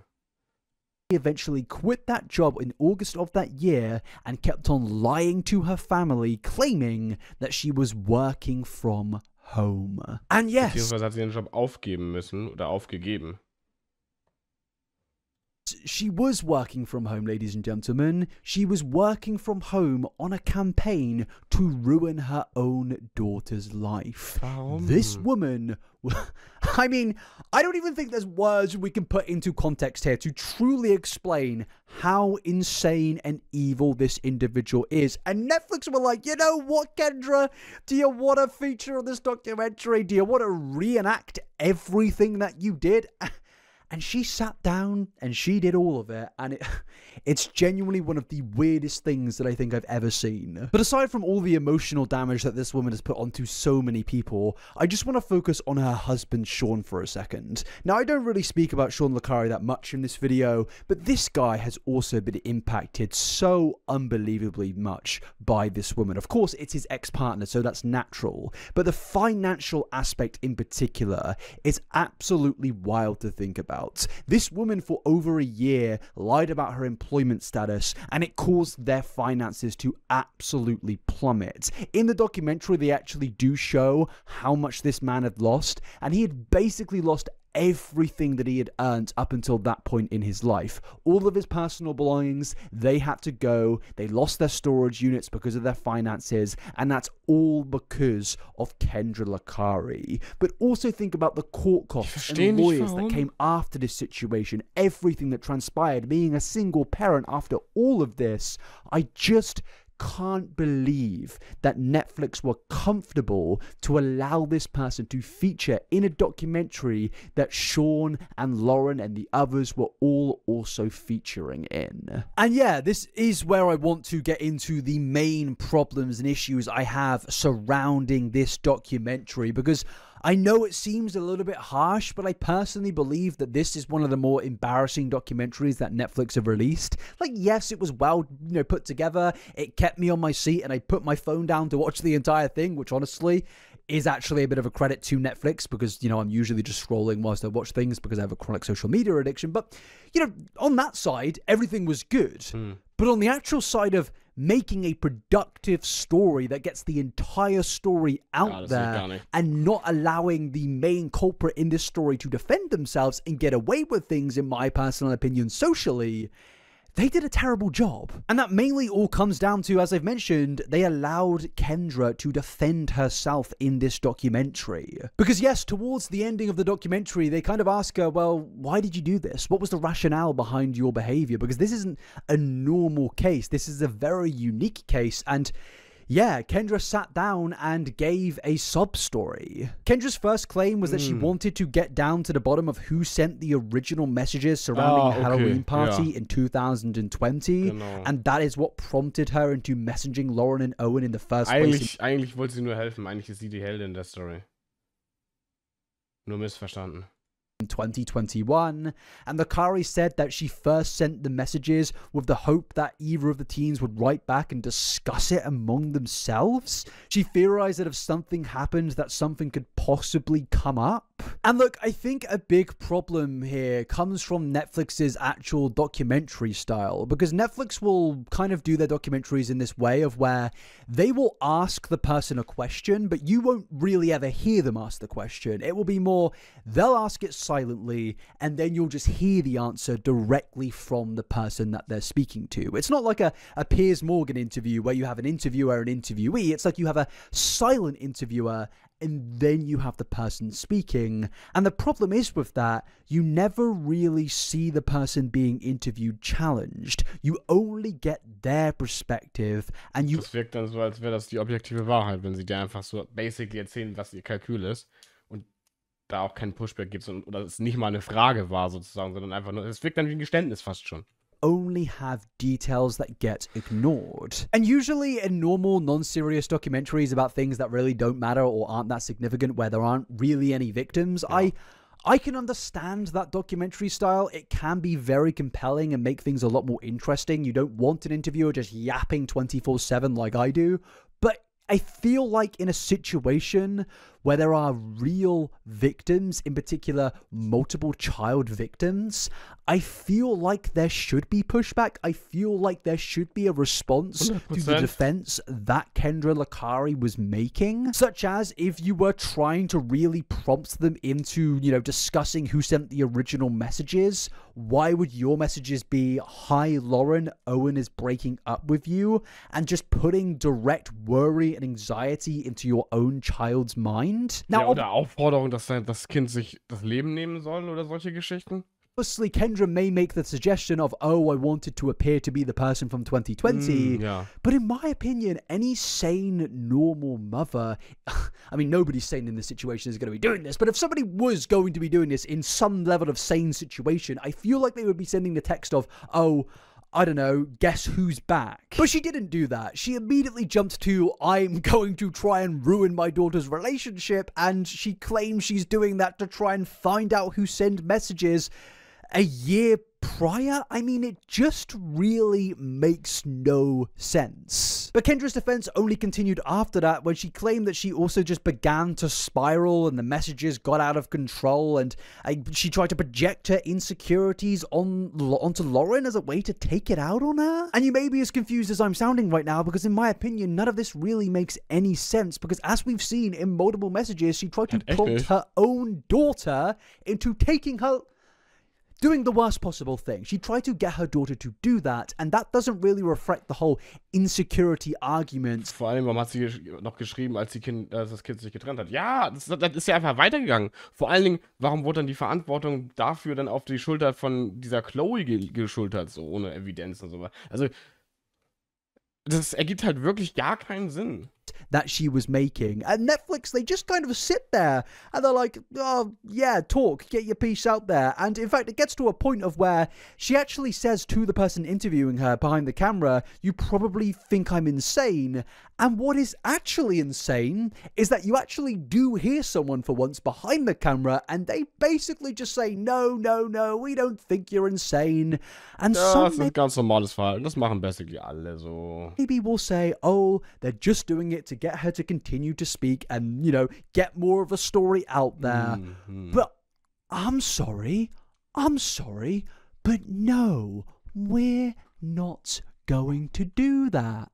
Because am I the only one going insane here? This woman sent explicit 18+ messages about what she wanted to do to her daughter's 13 to 14-year-old partner. She was hyper obsessed with this child. She would travel 3 hours across state to hang out with this kid. She would text him. She would harass him and harass his new partners after her daughter's relationship ended.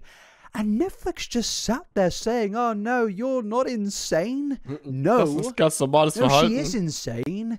And even if you don't want to, admit to that to get her to continue to speak, just say nothing. Just allow her to continue to talk. But no, Netflix didn't do that. And in my opinion, it's just a complete injustice on the victims in this story. And again, I'm going to bring up these messages that I just mentioned, these explicit messages. Why were these really only referred to around one time in the documentary? Fleetingly, may I say as well. Als wären die nicht relevant, also der Inhalt von dem, was da geschrieben wurde, als wäre das nicht relevant, um aufzuzeigen, wie kaputt und krank das ist, was hier gerade abgeht. Warum man das nur so am Rande erwähnt oder nicht? Also, wie willst du nach solchen Messages argumentieren, dass du ja eigentlich nur das Beste willst, so? And it's just really never directly addressed ever again. Like, yeah, maybe they touch on it here and there, but they never directly say what I'm thinking of. Well, this woman is, in my humble opinion, a predator. I don't think anyone else would get away with this. So why is she? Why are Netflix allowed to platform this? It makes no sense. Now, she goes on to make further defenses, stating that she was in an awful place mentally, and she actually goes on to recount an awful thing that happened to her regarding an assault when she was 17 years old. And she basically stated that her daughter was getting to those teenage years, and she was scared that she was basically going to go through the same process that she did, and she didn't know how to handle these things. No, we're not going to do that. We're not going to do that, my friend Kendra. We're not my friend, actually. You're not my friend. You're never going to be my friend or anything close to a friend with me. You're probably not going to have a friend in general, actually, because I don't think anyone is going to want to be friends with you after all of this. But no, Kendra, we're not going to do this. We are not going to use the horrible thing that happened to you as a way to excuse what you did. Because you didn't just project insecurities on your daughter. We have seen you try. Beim besten Willen nicht, wie man das einfach so durchwinken konnte bei Netflix. To convince your daughter to do the worst possible thing and then add in the additional threat of if she doesn't do that, then you will do that. And for all we know, it could have gotten to that point if the police did not catch you. But do Netflix speak about this? No, they just allow her to talk. But also, the main key thing regarding this argument from Kendra that Netflix just completely miss out is she says that she did this as a way to protect her daughter. She didn't want what happened to her to happen to her daughter. Well, that doesn't really make any sense when you take into the context that she continued to text people in Owen's life after he had broken up with Vor her allen Dingen, also daughter. wenn sie She sent text messages. Wenn sie hier behauptet, sie will ja nur nicht, dass ihre Tochter genauso Missbrauch erlebt wie sie, aber gleichzeitig setzt sie ihre Tochter passiv indem sie mit diesen Stalker-Nachrichten anschreibt, unter Druck, doch sexuelle Dinge mit ihrem Freund zu machen, weil sonst würde sie ihren Freund verlieren. Also sie groomt basically ihre Tochter dazu, sexuelle Dinge mit ihrem Partner zu machen und argumentiert aber dann, dass sie selber ja Missbrauch erlebt hatte und sie deswegen ihre Tochter davor schützen möchte. Während sie basically mit Predatory ihre Tochter dazu nötigt, doch schnell möglichst sexuelle Dinge zu machen, zu der sich ihre Tochter eventuell nicht wohlfühlen könnte, um sie zu schützen. Das ergibt so gar keinen Sinn. Das ist so krank auf so vielen Ebenen. To Owen's new girlfriend. If she was trying to protect her daughter, why would she continue to get involved in Owen's personal life? Das ist das Nächste. So, nachdem ihre Tochter sich von Owen getrennt hat, warum spammt sie dem Dude immer noch Nachrichten? Und beleidigt und setzt ihn unter Druck und die Freundin und was weiß ich alles. So, warum? Wenn es um ihre Tochter geht. Die sind ja getrennt. Die haben nichts mehr miteinander zu tun. Also was... There is no justification, That's so and krass. this woman has used a very, very serious point of trauma as a way to excuse her horrible actions. That's so krass. And this gets into another main problem that I have with this documentary. That's so krass. Yes, it does shape Owen out to be a victim, but I don't think it focuses on this fact quite enough. This woman has hyper-obsessed on this boy for so unbelievably long. She was doing things that were inappropriate before these messages even began, in my personal opinion, but she's also sent basically fan fiction to her own daughter about this boy, and then she has continued to try and ruin his life after their relationship even ended. And Netflix just allow her to say all of these things without really bringing up any of this information, and in my opinion, it has allowed this woman to put out a false narrative out there that isn't even true. They have allowed this woman, this in my opinion, this predator to come on their platform and defend herself. Do you understand how crazy that is? Multi-billion-dollar corporation Netflix have allowed that to happen. They basically ignored the fact that the mum would text Owen from her daughter's phone saying, "I love you." They barely touched on the fact that she signed up to be his track coach and would go to the point of traveling 3 hours to watch his game. She was obsessed with coming on. Das habe ich anfangs nicht verstanden. Ich dachte, sie ist mit ihm zusammen, also mit ihrer Tochter zusammen, weil sie ja zusammen waren. Also ne, ihre Tochter und Owen sind zusammen. Und ich dachte, sie ist mit ihrer Tochter zusammen zu Owens Spielen gefahren. Aber nee, sie hat sich als sein persönlicher Coach eintragen lassen und ist im Rahmen des besagten Coachings dann, Trainer, zu seinen Spielen gefahren, um Zeit mit dem da zu verbringen. Die Tochter hatte damit gar nichts zu tun. Das ist so ein Level an Obsession, das ist so crazy. Wie willst du da argumentieren, dass du das alles nur für deine Tochter getan hast, um sie zu schützen? All of their dates and being there no matter what. They could not get away with her. She was obsessed with Owen's love life. Even after Lauren and Owen had broken up, she would ask Owen's mother if he was getting with Chloe. The documentary fails to go through any of this extensively, and they have let down a real victim in this story in the name of a Die Netflix-Doku heißt The Unknown Number Highschool Catfish. allowing the culprit and criminal in the story to actually defend themselves. Now, the creator of the documentary has came out in an interview stating that it was appealing to Kendra to sit down and tell her story from her perspective, and that Lauren could see her do that, and she wanted to do it, I think, for her daughter. But in my opinion, either this guy is just saying that as an excuse to get away with this documentary, or he has just been completely manipulated by somebody who is blatantly a Class A manipulator. We have seen this woman try to pin everything in a very manipulative fashion on a 14-year-old girl, and now he is allowing her to get her redemption story by telling her story. I don't know why he's coming across shocked here, in my opinion, that it was appealing for Kendra to sit down on Netflix and tell her own version of events. Of course that would be appealing, because she knew that she could get onto a massive company's broadcasting platform and tell sich selber zu White Knighten. Das ist so krank. the world that she also is a victim in this story and allow her to get away with everything. But to be fair, the creator does genuinely seem to believe that the mother is coming on this whole thing for the daughter to kind of recoup some form of relationship with her. But in my opinion, even if we're looking at this from the most innocent perspective here, you have been manipulated, and you as a filmmaker should have done the due diligence into looking into who you are talking about. And I don't doubt that he did it a little bit, but he couldn't have done it enough to allow this person to manipulatively come onto his platform and speak in the way that she did without even challenging her, without even mentioning when she brought up her story of trauma of, oh, why did you continue after they broke up? It's clear from the moment she started participating in this documentary, her whole goal was to bring a victim story into this and pull on the heartstrings of the audience out there. Because look, nobody wants to hear somebody say, I'm a victim, and then dismiss that. Nobody wants to dismiss these stories, and I don't doubt that these things happened to Kendra, but unfortunately, it missed out so much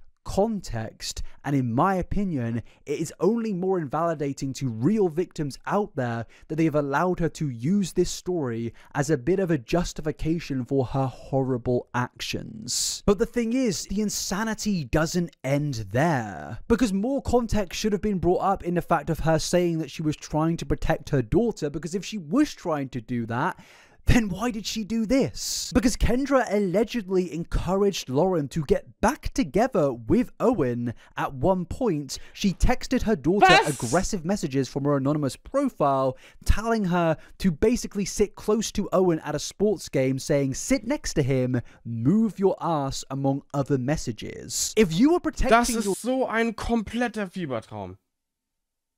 Daughter from this individual, if you did not want this stuff to happen to her, then why were you also encouraging her to stay close to him? In my personal opinion, again, this is all my opinion, this whole video, but in my opinion, I think that she wanted to be in Owen's life as much as possible, and she most likely realized getting them to break up was a bad idea, as she was no longer seeing Owen, and she knew that she had to get them back together so she could have Owen more in her life once again. And another thing left out of the documentary is Kendra would also allegedly text other students asking for the details of the aggressive messages that Lauren was receiving, and would ask them to comfort Lauren when she was upset at school. Kendra also contacted Owen's younger sister and told her about the bullying that had allegedly affected Lauren's choice in clothing. Again, why was this mother so interconnected with all of these students? Why did she have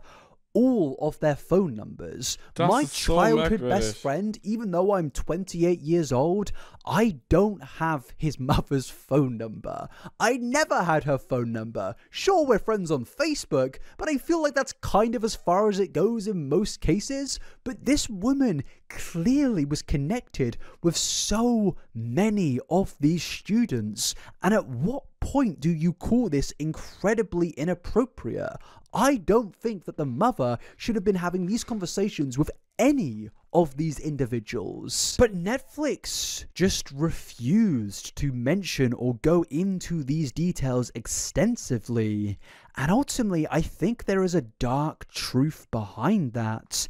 And that all comes from the fact that, well, Kendra appeared in this documentary. Now, I'm not saying that Netflix directly came into this story with the objective of normalizing the behavior that Kendra displayed throughout. Ja, aber du kannst damit wahrscheinlich mehr Geld verdienen, wenn der Täter da drin spricht. All of this timeline, but I do think that Netflix know if you have a criminal documentary, sure, it can be, you know, interesting. You get the victims in there, and that's still quite interesting, you know, definitely people will watch. But if you get the criminal, the culprit, the villain in this story speaking throughout all of it, then you are going to get a banger of a show. And guess what? It was a banger of a show. Every single person I know has watched this show. When I put up an Instagram story about it, I have never in my life received so many messages saying, wow, yeah, I watched this show too. I post about media all the time. I have a Letterboxd account and nobody cares about that. But the moment I talk about this interesting show that features the villain, well, everyone's interested because naturally... Also generell diese Faszination, dieser Mythos um den Täter herum, den verstehe ich nicht. So, und hier wird wieder bewiesen, dass die Leute sich einfach so doll dafür interessieren, warum der Täter das gemacht hat. Und es einfach viel mehr interessanter ist, die Perspektive des Aggressors zu betrachten, nachvollziehen zu wollen, als Sympathie und Solidarität und Empathie und Solidarität für die Betroffenen auszusprechen und für die Betroffenen sich einzusetzen. Die Betroffenen, weil die Chloe ist ja auch ein Opfer, noch irgendwie vielleicht sogar noch deren Opferstatus zu analysieren, zu selektieren, zu sezieren ob das dann wirklich auch, ob die ja wirklich das perfekte Opfer sind, ob sie auch wirklich verdient haben, dass man empathisch mit ihnen ist und so. Dass man da halt bei den Opfern viel kritischer ist, aber bei den Tätern, die auch fast schon auf eine Podest hebt, wenn es um deren Täterstatus geht, wenn es um den Mythos um die herum geht, fast schon eine Faszination herrscht da. Das ist so krank und Netflix füttert das hammerdoll an und macht damit einfach gut Moneten. You would be. It's incredibly interesting to see a villain tell their own story. And knowing that maybe Netflix decided that to get her to appear, that they'll you know, maybe make the story a little bit easier on her. They'll maybe leave out some details. They'll maybe not bring up certain facts when Kendra defends herself. And maybe they'll let her get her sob story out there in order to get this woman to agree to appear on Netflix. And again, this is all just my opinion. Whole video, just my opinion. But I can't help but think that that opinion is bolstered when you look into more interviews from the creator of this show. Kendra's participation in this documentary was never a certainty, according to the creator of the show. In fact, much of the film had actually been completed before she agreed to be interviewed. It was a long process with Kendra. The creator recalls the efforts to get her on board, adding that she eventually agreed to the opportunity to directly speak to questions circling around the case. That was appealing to her. Aber heißt, es war schon abgedreht, noch bevor sie Einverständnis gegeben hat. Heißt, sie hatte die Möglichkeit, den Inhalt der Show zu sehen oder zu kennen. Oder zumindest in Rücksprache mit der bezüglich des Inhalts zu sein. So. Und ich kann mir vorstellen, dass es von Seiten von Netflix sehr opportun wahrgenommen werden konnte, wie ja auch schon dargelegt wurde, sie dann zu Plattformen. Wer will mir jetzt erklären, dass sie die nicht absichtlich in der Dokumentation es so gemacht haben, dass man den Inhalt einer Kendra pitchen könnte, sollte sie sich eventuell dazu entscheiden können oder überzeugt werden können, sich da zur Plattform zu lassen. Also, dass man von vornherein versucht hat, sich offen zu halten, indem man die Art und Weise der Doku beeinflusst, bestimmt die Täterin zur Plattform.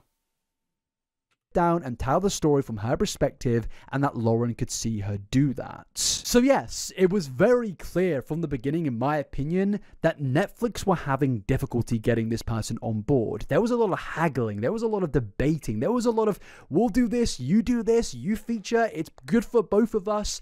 And ultimately, they got this woman on their documentary out of appealing to Kendra. And seemingly that has come at the cost of allowing this person to tell her side of the story, her perspective, and allow her to lie to the general public and manipulate everybody. And what I find particularly interesting is that he confirms that they had actually filmed the majority of the documentary already before Kendra actually featured in any of it. Which is weird considering throughout the documentary she actually... Es geht halt die ganze Zeit um sie. Does become the center point of everything, and I think that's because Netflix realized that, well, this makes a much more interesting documentary than just the victims telling their story. This is fascinating and more people will watch. And unfortunately, that has now just led to everything that we're speaking about in this video and a complete disservice of justice to real victims that had the guts to appear in this documentary. As I said, the daughter Lauren, Owen as well, they all seem so devastated and terrified to feature in this documentary, and sadly, that was never repaid by Netflix because they allowed the mother to just get her manipulation out there for everyone to see. But what's more interesting is the fact that, well, the creator himself actually agrees that, well, clearly Kendra Lakari was not exactly telling the full truth. I think her memories have sort of changed her version of the truth, Borgman says. I think she's got a bit of revisionist history. I think some of what she says is the truth, but I think in some of what she says it isn't truthful. Where those two intersect is constantly changing. Und warum plattformt man die dann? Wenn man weiß, so, sie verändert rückwirkend die Geschichte, um sich halt hier als Opfer darzustellen, warum gibt man ihr als Täterin die Möglichkeit, das zu tun? Vor allem, wenn man halt auch noch die Opfer gleichzeitig plattformt. Damit wirft man die doch vor den Bus. Führt die öffentlich vor. Now, personally, I have a big issue with this. I feel like if you don't believe this person, you have to challenge them. You can still allow them to be on your documentary, but if you think that this criminal is not exactly speaking the truth, you need to challenge their words and make sure the truthful, real story gets out there. Now, Netflix may make the argument of, oh, if they did do that, then she wouldn't have agreed to be on this show and it wouldn't have been... Dann hat sie da keinen Platz. It's interesting and less people would have watched it. And yeah, I do agree with that. I do think that if she didn't feature, less people... Diese Fehler machen die Dokus immer wieder, Beispiel Bachmann. Ja, deswegen, der ganze Fall erinnert mich so krass an diese Bachmann-Thematik.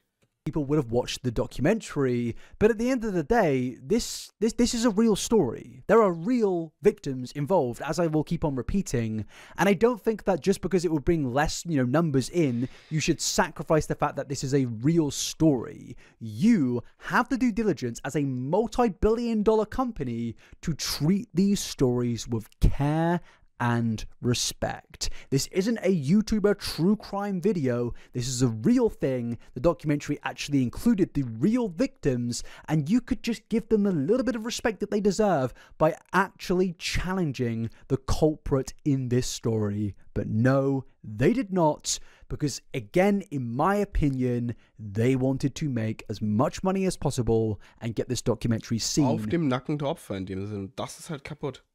By as many people as possible. And it just led to Kendra Lakari, who is a convicted felon. She did go to jail for this, being treated like a bit of a wounded puppy with a sob story. And with that, let's move into the arrest and court proceedings, because these really do reflect that this story is far worse than we originally thought. Because yes, Kendra was arrested on December the 12th, 2022, and she was facing up to 10 years in prison. Some of the conditions of her bond was that she was not allowed contact with Lauren and had to wear a GPS tether, and she was not allowed to go to certain locations, including her daughter's residence, and she did file to have the no contact order lifted, but that was denied. But what's interesting is Kendra did not take that seriously. In fact, she just outright ignored everything in her bond conditions. As on March the 2nd, 2023, Kendra was arrested again after the police found out that she had broken her bond conditions by being at her daughter's residence at New Year's Eve 2022. And people might say, oh, well, she should have been with her daughter on New Year's Eve. Her daughter wanted to be there, and that's why it's fine. No. Something which I think is a bit of an uncomfortable conversation that we're going to need to have is the fact that, well, in this documentary, the daughter does claim to still love her mother, and I don't doubt that, absolutely. But the problem is this is still a very fresh and new story. This only took place in 2022 and 2021 and is still ongoing to this day in some of the proceedings from what happened. Sie hat einfach die Auflagen ignoriert. Und Leute verteidigen jetzt die jetzt, oder was? Das ist crazy. With courts. And I feel like the daughter, when she becomes a grown adult, when she gets older, when she matures, she will look back on what her mother did to her in a far more different way. And personally, I would not be surprised if she does lose her love for her mother, because right now she is still a child. But I think that in a few years' time, or 10 years' time, she will realize the sheer severity of the fact that her mother was trying to convince her to do the worst possible thing. And yeah, I think the uncomfortable conversation is even if the daughter wants to see her, I personally don't think that that should be allowed. This woman is manipulative, she's dangerous, she's calculated, and this child is still a child, and we have seen her be manipulated before, and we're probably going to see her be manipulated by her mother again. And I think these bond conditions are completely correct, and despite that, despite the consequences of her own actions, despite going to jail, Kendra Lakari disregarded that. She disregarded the law, she disregarded her criminal actions, and tried to go and see her daughter. This case was so bad that even the judge in charge of the case said this is a truly horrible case. It's kind of the case that's making me glad that at the end of my term, I'm retiring. Sometimes you see the worst in human nature. And again, I should reiterate that Netflix saw all of this and stated, hey, Kendra, go ahead and tell your story. The judge even said, I can't imagine any parent saying such horrible things to her own daughter. And then somebody else weighed into the judge that a parent's job is to care and nurture their child, and that Kendra failed that and used her education and background in tech to try and frame a minor for this crime. And again, another thing that Netflix really do focus to hone in on, yes, they do mention it throughout the story, but not enough in my personal opinion, that yes,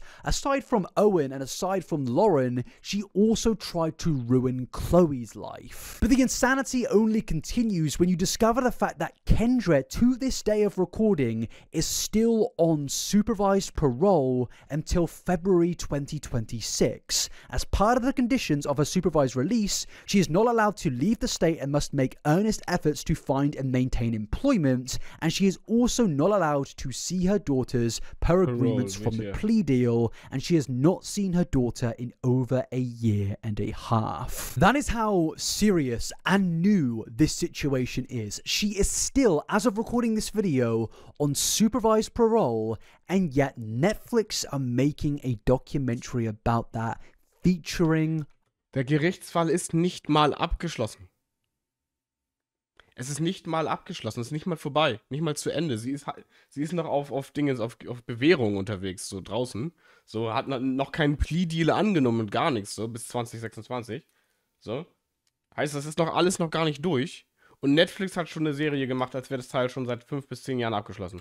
I've said it before, but I'll say it again. I think this is incredibly irresponsible for the fact that this is still fresh and the children are still children. If they were grown adults, I would understand them featuring in this documentary, but personally, I don't necessarily agree with them featuring. The adults in the story being told, I think that's fine, but the kids in this documentary, Kendra being in this documentary when she's not even allowed to see her own daughter, I just think it's a step too far, given how fresh in the minds this will still be for all of those children. The only person that has really benefited throughout all of this, in my opinion, is the culprit, the criminal, the one on supervised parole. It is all just benefiting Kendra Lakari. And with that, I really want to keep on honing in on how serious of a situation this is, because I understand with a Netflix documentary, it usually just comes with a bunch of drama and speculation, but with this situation in particular, I feel like there are just so many victims that have been let down by the style of this documentary, by the lack of challenging of Kendra Lakari in this situation, and I think the best way possible to truly reflect the serious nature of this situation is these court documents that you're seeing right here. Now, this document in particular is a redacted document, and the full court documents aren't out there as far as I know, but the ones that we do have publicly available to us right now do really show how serious of a situation this was. Because firstly, look at the amount of witnesses there are in this situation. Dan Boyer, William Chilman, Detective Sergeant Scott Clark, AC, Deputy Levi Davies, KH, MJ, LL, Sean Lakari, Travis Lloyd, Sheriff Michael Main, Dave McKenney, Jill McKenney, OM, Ray McQueen, Bradley Peter, AR, BS, ESET, SW, Craig Wilson, KW, Tammy Wilson. That's basically half the population of all of the adults in this town. Es wohnen 314 Menschen in dieser Stadt. And they are all impacted and involved in this situation. Yes, I have my criticism of how it was investigated in terms of why did it take so long for a cyber expert to get involved, but overall, Kendra has really shown the fact that she is an incredibly manipulative and intelligent person. She knows how to manipulate people, she knows how to get away with these things, and I just don't really feel that Netflix have done their due diligence in challenging this person. And again, when you look into this document like we're about to do, it really does just confuse you even more. Because when you go to count 1, which is stalking a minor, in the description it says, on or about from September the 13th, 2021 to February 28, 2022, Kendra engaged in a willful course of conduct involving repeat or continuing harassment of confidential victim whilst being being 5 or more years older than the confidential victim. OM, who was less than 18 years at some time during this course of conduct, the conduct being such that would cause a reasonable person to feel harassed, and such conduct did feel confidential victim and OM to feel harassed, contrary to MCL. This is all very serious and there is a lot of legal words here, but overall it just represents to us how truly terrible this got, and even the court realized that this is an adult woman doing this to a minor. And yes, if it was an adult doing it to an adult, it would still be serious, but this just makes it especially more serious. But then taken to the context, there are more than just one count in this document, there are 5. Count number 2 reads, computer internets communicating with another to commit a crime, maximum imprisonment of 4 years or more, but less than 10 years. On or about from September 13th, 2021 to February 28, 2022, she used a computer and the internet to communicate with confidential victim OM for the purpose of committing stalking a minor, where the victim or intended OM was a minor, contrary to MCL. Again, another court count for stalking a minor, but it doesn't end there. Because below that it states, saw a notice, this is a Tier 2 offence under the Offender Registration Act. If the underlying offence is in violation of MCL, it is a Tier 3 offence if the defendant has prior conviction for a Tier 2 offence. And I feel like, again, this was barely even focused on during the documentary. Again, they tried to treat Kendra like she was this victim who had this sob story that pushed her into doing all of this, but the reality is this court were considering putting her on the registration. And I'm not talking about the auf die, ne, von Sex Offender. Die Liste. Registration. I'm talking about the worst possible registration act that you can be on as a grown adult. But again, it doesn't end there, because we go into count 3, which is a similar one, as there are repeat offences here, which are basically the same offences between Owen and Lauren, because yes, she stalked both of them in count 3, count 4, count 2, and count 1, and all of these offences can again be registered under the specific act that was spoken about just now.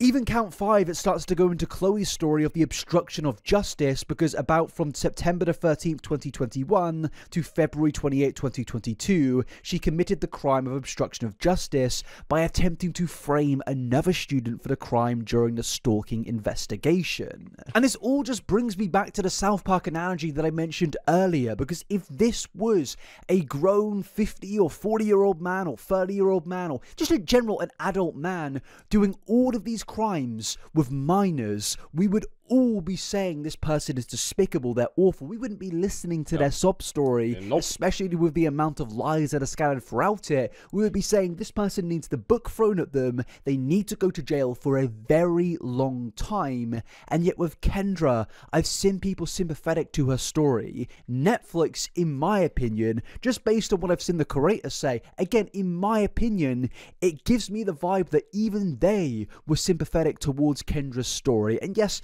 maybe that was just a facade and comes from the fact they were just trying to convince her to come on to the documentary, but at the end of the day, I don't think that's a justification for treating this person like they're possibly a victim as well. And it's clear even the other families involved in the situation. Die einzige Erwachsene, die den allen das angetan hat. Inwiefern kann sie da in der Konstellation das Opfer sein auch? Das ist crazy. Particularly Owen's family, agree with what I'm saying here, because during the court proceedings, Owen's family looked at Kendra in the eyes and said this to her. Isabella County prosecutor David Barberi said this is one of the most confusing and complicated cases he's had to deal with, not only from the case itself, but also when it came to sentencing. They hope to let the victims have a say, but the two victims here, Lakari's daughter and her boyfriend, had different expectations. She was hoping for leniency. She didn't want to feel responsible for putting her mother in prison. Again, this just shows the sheer manipulative nature of Kendra Lakari. Her daughter didn't want her to go to jail for a wrong time because she felt responsible. Und das ist tatsächlich normal, dass Kinder sich für die Taten, die ihre Eltern tun, verantwortlich fühlen, weil Kinder noch nicht diesen Bezug noch nicht verstehen. Deswegen ist es ja auch so schädlich, in der Kindheit, so wenn irgendwas in der Familie schief läuft und Eltern sauer sind, aber nicht kommunizieren, was falsch läuft, so, dann geben sich Kinder erstmal instinktiv selber die Schuld und die Verantwortung, weil man dadurch irgendwie ein gewisses Gefühl von Kontrolle über die Sache bekommt. Das ist ganz, ganz intuitive Sache, so. Und in der Situation will sie als Kind nicht dafür verantwortlich sein, für etwas, was ihre Mutter ihr angetan hat.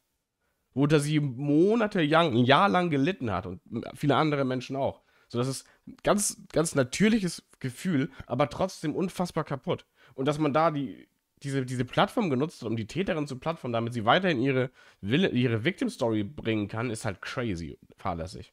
How truly sickening is that? And then again, taken to the context that Netflix were comfortable with both of these featuring in the same documentary. It's just absolutely wild. The other victim, however, Owen McKenney, his family wanted the book thrown at the Kari, saying they couldn't understand how a mother could do what she did for as long as she did, and with the long-term impact it's going to have on their son.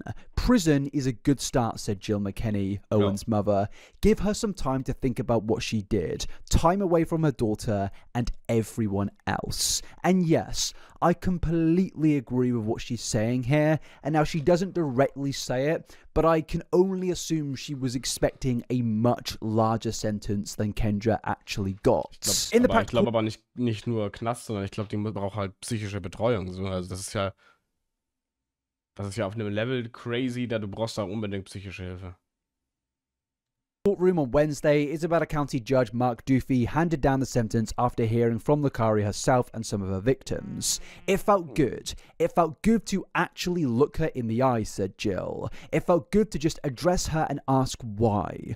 I know I'll never get the reason, a true reason, but it just felt good to address her today. Lakari was emotional in her statement. She apologized profusely and said she is getting help for her own mental illness and trauma. I think for somebody to do what they've done, there's clearly something not right, said David McKenney, Owens' father. Das Ding ist, an dem Punkt so, ich verstehe immer, ich habe ja auch schon in den letzten paar Tagen auch wieder sehr viele Debatten geführt drüber. Ich verstehe, dass man, wenn man selber traumatisiert ist, selber halt Probleme hat und mit sich rumschleppt, so, dass man ja auch nicht dann einwandfrei sich verhält, so. Aber hier in dem Fall sein Trauma, seine eigene mentale Gesundheit zu benutzen, um eine Ausrede zu finden, um die Taten zu rechtfertigen. Weil sie hat sich ja mit jeder Nachricht dazu entschieden, diese Nachrichten zu schreiben. Mit jeder einzelnen. Also jede einzelne Nachricht ist eine bewusste Entscheidung, die Tochter in eine potenziell lebensbedrohliche Lage zu bewegen. So dazu sagen, ja, sich darauf zu verlassen, zu berufen, dass man mental krank ist,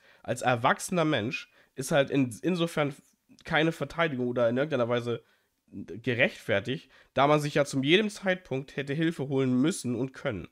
Zu jedem Zeitpunkt. Ein Kind hat die Möglichkeit nicht, sich in dem Sinne so weit zu reflektieren, zu sehen, so, meine Verhaltensweisen sind potenziell gefährlich für mich und andere, jetzt muss ich mir Hilfe suchen. Manche Kinder haben das, aber die Aufgabe, die Verantwortung der oh mein Gott, Young Geldsalat und die Salat-Community. Einen wunderschönen guten Abend. Moin. Ihr kommt gerade rechtzeitig in einen absolut andersartigen Fiebertraum. Willkommen. Grüße. Alarm. Young Geldsalat. Feldi Grüße. Ich habe gehört. Talk mit Just Nero, dass ihr zwei linksgrün versifften Grünen, du und Kirchi, den armen Jud Nerze in die Zange genommen habt. Den roten Admiral. Die rote Sonne 2.0 in echt und nicht in Tanky. Da habe ich euch im Kicker. Grüße. Wir gucken uns gerade den absolut anders kaputten Fiebertraum an. Und zwar zu der Netflix-Doku The Unknown Number Highschool Catfish. Wer das nicht mitbekommen hat, ganz großer Abriss. Die Mutter von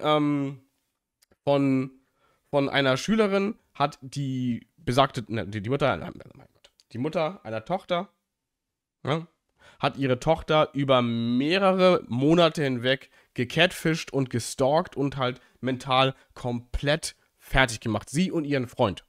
So, und da gibt es eine Doku drüber und die Netflix-Doku schlachtet die Thematik eigentlich einfach nur krank aus, plattformt die Täterin, hilft der Täterin noch so ein bisschen, sich als Opfer zu inszenieren und ignoriert komplett die unfassbar kranken, wirklich krank perversen Inhalte, die die Mutter ihrer Tochter und dem Freund ihrer Tochter geschickt hat. So, und die Tochter ist halt ungefähr 13 Und der Freund so 14 in dem Bereich. So, und die Mutter Mitte 40. Was ist Catfish? Wenn du dich im Internet als jemand anderes ausgibst, um andere Menschen zu täuschen.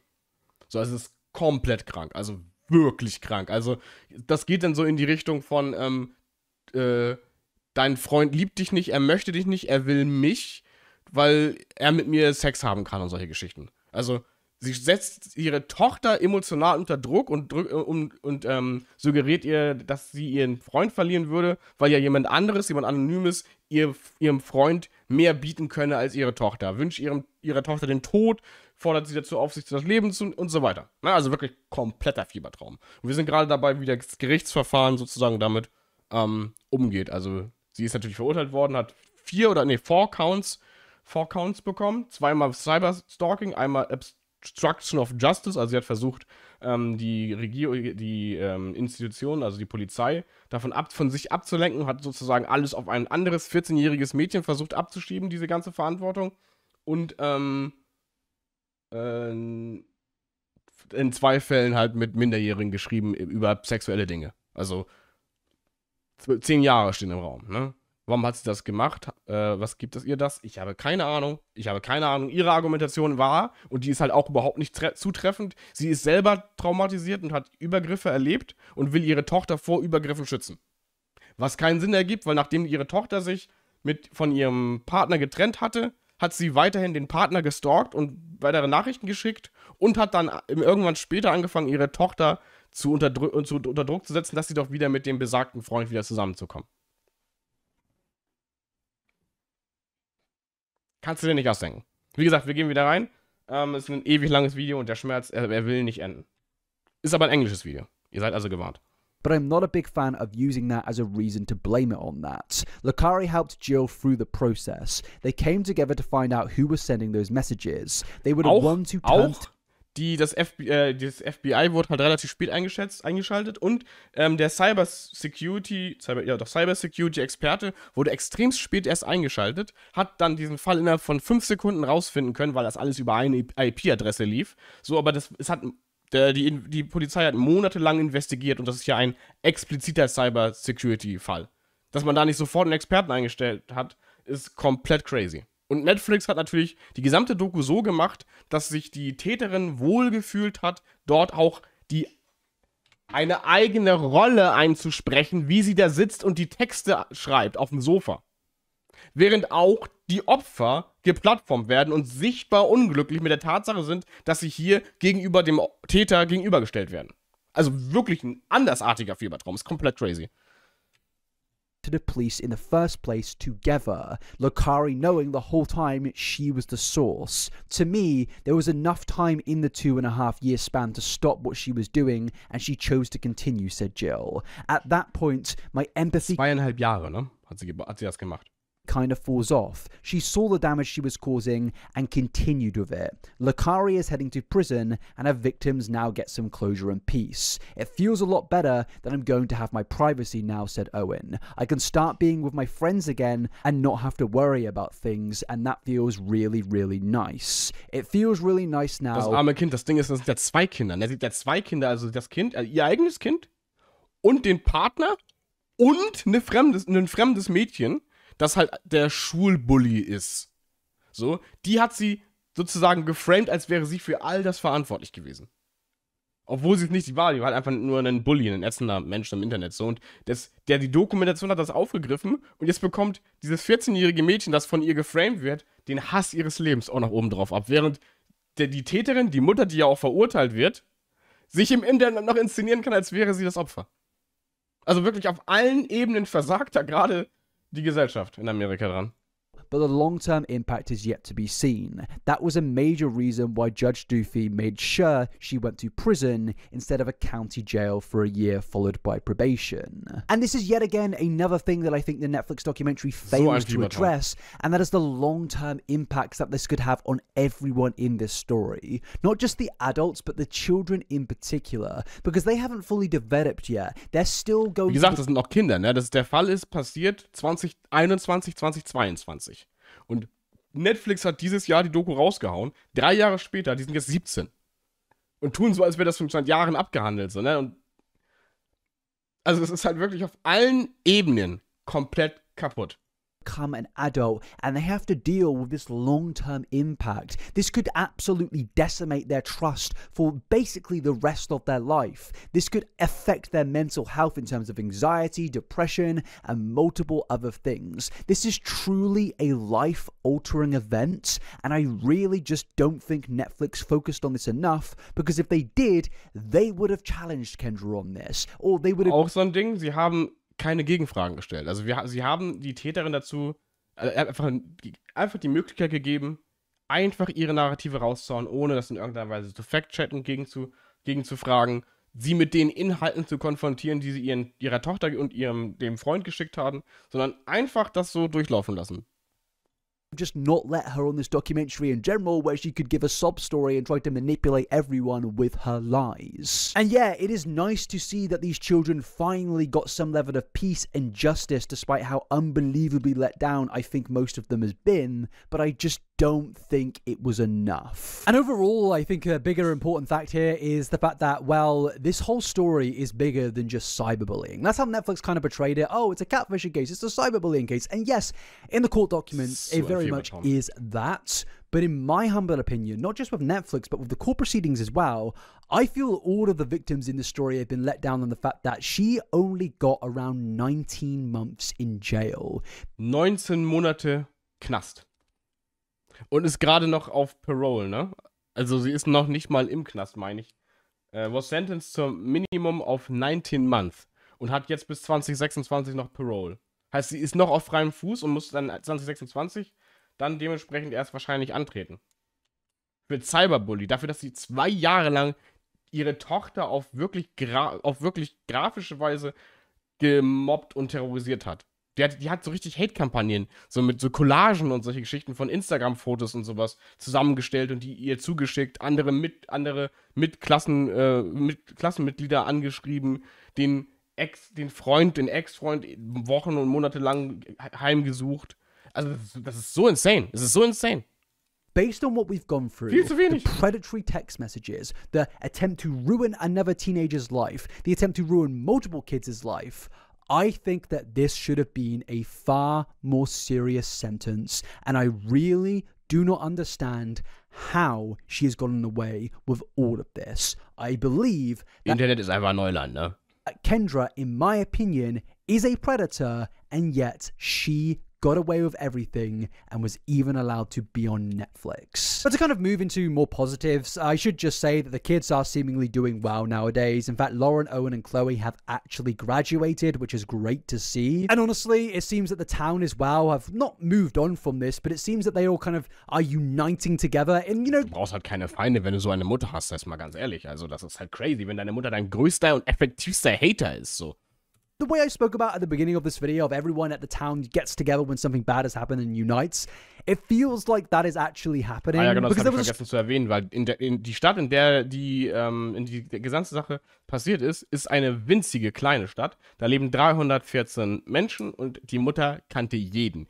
Kannte jeden Schüler persönlich, hat von jedem Schüler die Nummer und hat mit jedem die ganze Zeit Kontakt. Hat mit Schülerinnen und Schülern rumgegossipt, so, war auf Veranstaltungen immer überall dabei, immer überall vernetzt, so. Also es ist halt so unfassbar gruselig. Dieser ganze Fall. Story that went round that apparently at a Halloween party, one of the mothers apparently dressed up as a scarecrow in a prison jumpsuit, which had a mask of Kendra's mugshot. And yeah, it feels like they're kind of all trying to deal with this in the best possible way by making jokes. Und das fand niemand merkwürdig, das fanden schon einige Menschen merkwürdig, doch. By being comedic and just in general by being together as one big unit. And I think that is really the best way they can all deal with everything that's happened here, because I don't doubt that a lot of these kids are going to have trust issues and trauma for the rest of their lives, but at least they have each other. Now, interestingly enough, Chloe was actually asked a question on TikTok if her mother dressed up as Kendra just completely for Halloween, and Chloe does actually confirm that this is a false rumor. Now, I don't know if this refers to the scarecrow thing or another story that was going around, but at the end of the day, I am just glad to see that these kids are still doing well. And interestingly, Chloe actually did jump onto TikTok to recount all of the events from her personal perspective, and I found it very interesting to listen to, mainly down to the fact that, well, this poor girl is receiving a lot of negative flack, and I get it. We don't like bullies. I get it, and I'm not saying you need to like this person, but sending her hatred is just bizarre in my opinion. And Sie ist halt auch Opfer von der Mutter. Also ich verstehe nicht, nur weil sie halt Kinder in der Schule gemobbt hat, heißt das ja nicht, dass es gerechtfertigt ist, sie als halt die Art von Mobber dargestellt zu werden, für die Taten, für die Mutter verantwortlich ist. Also das macht keinen Sinn.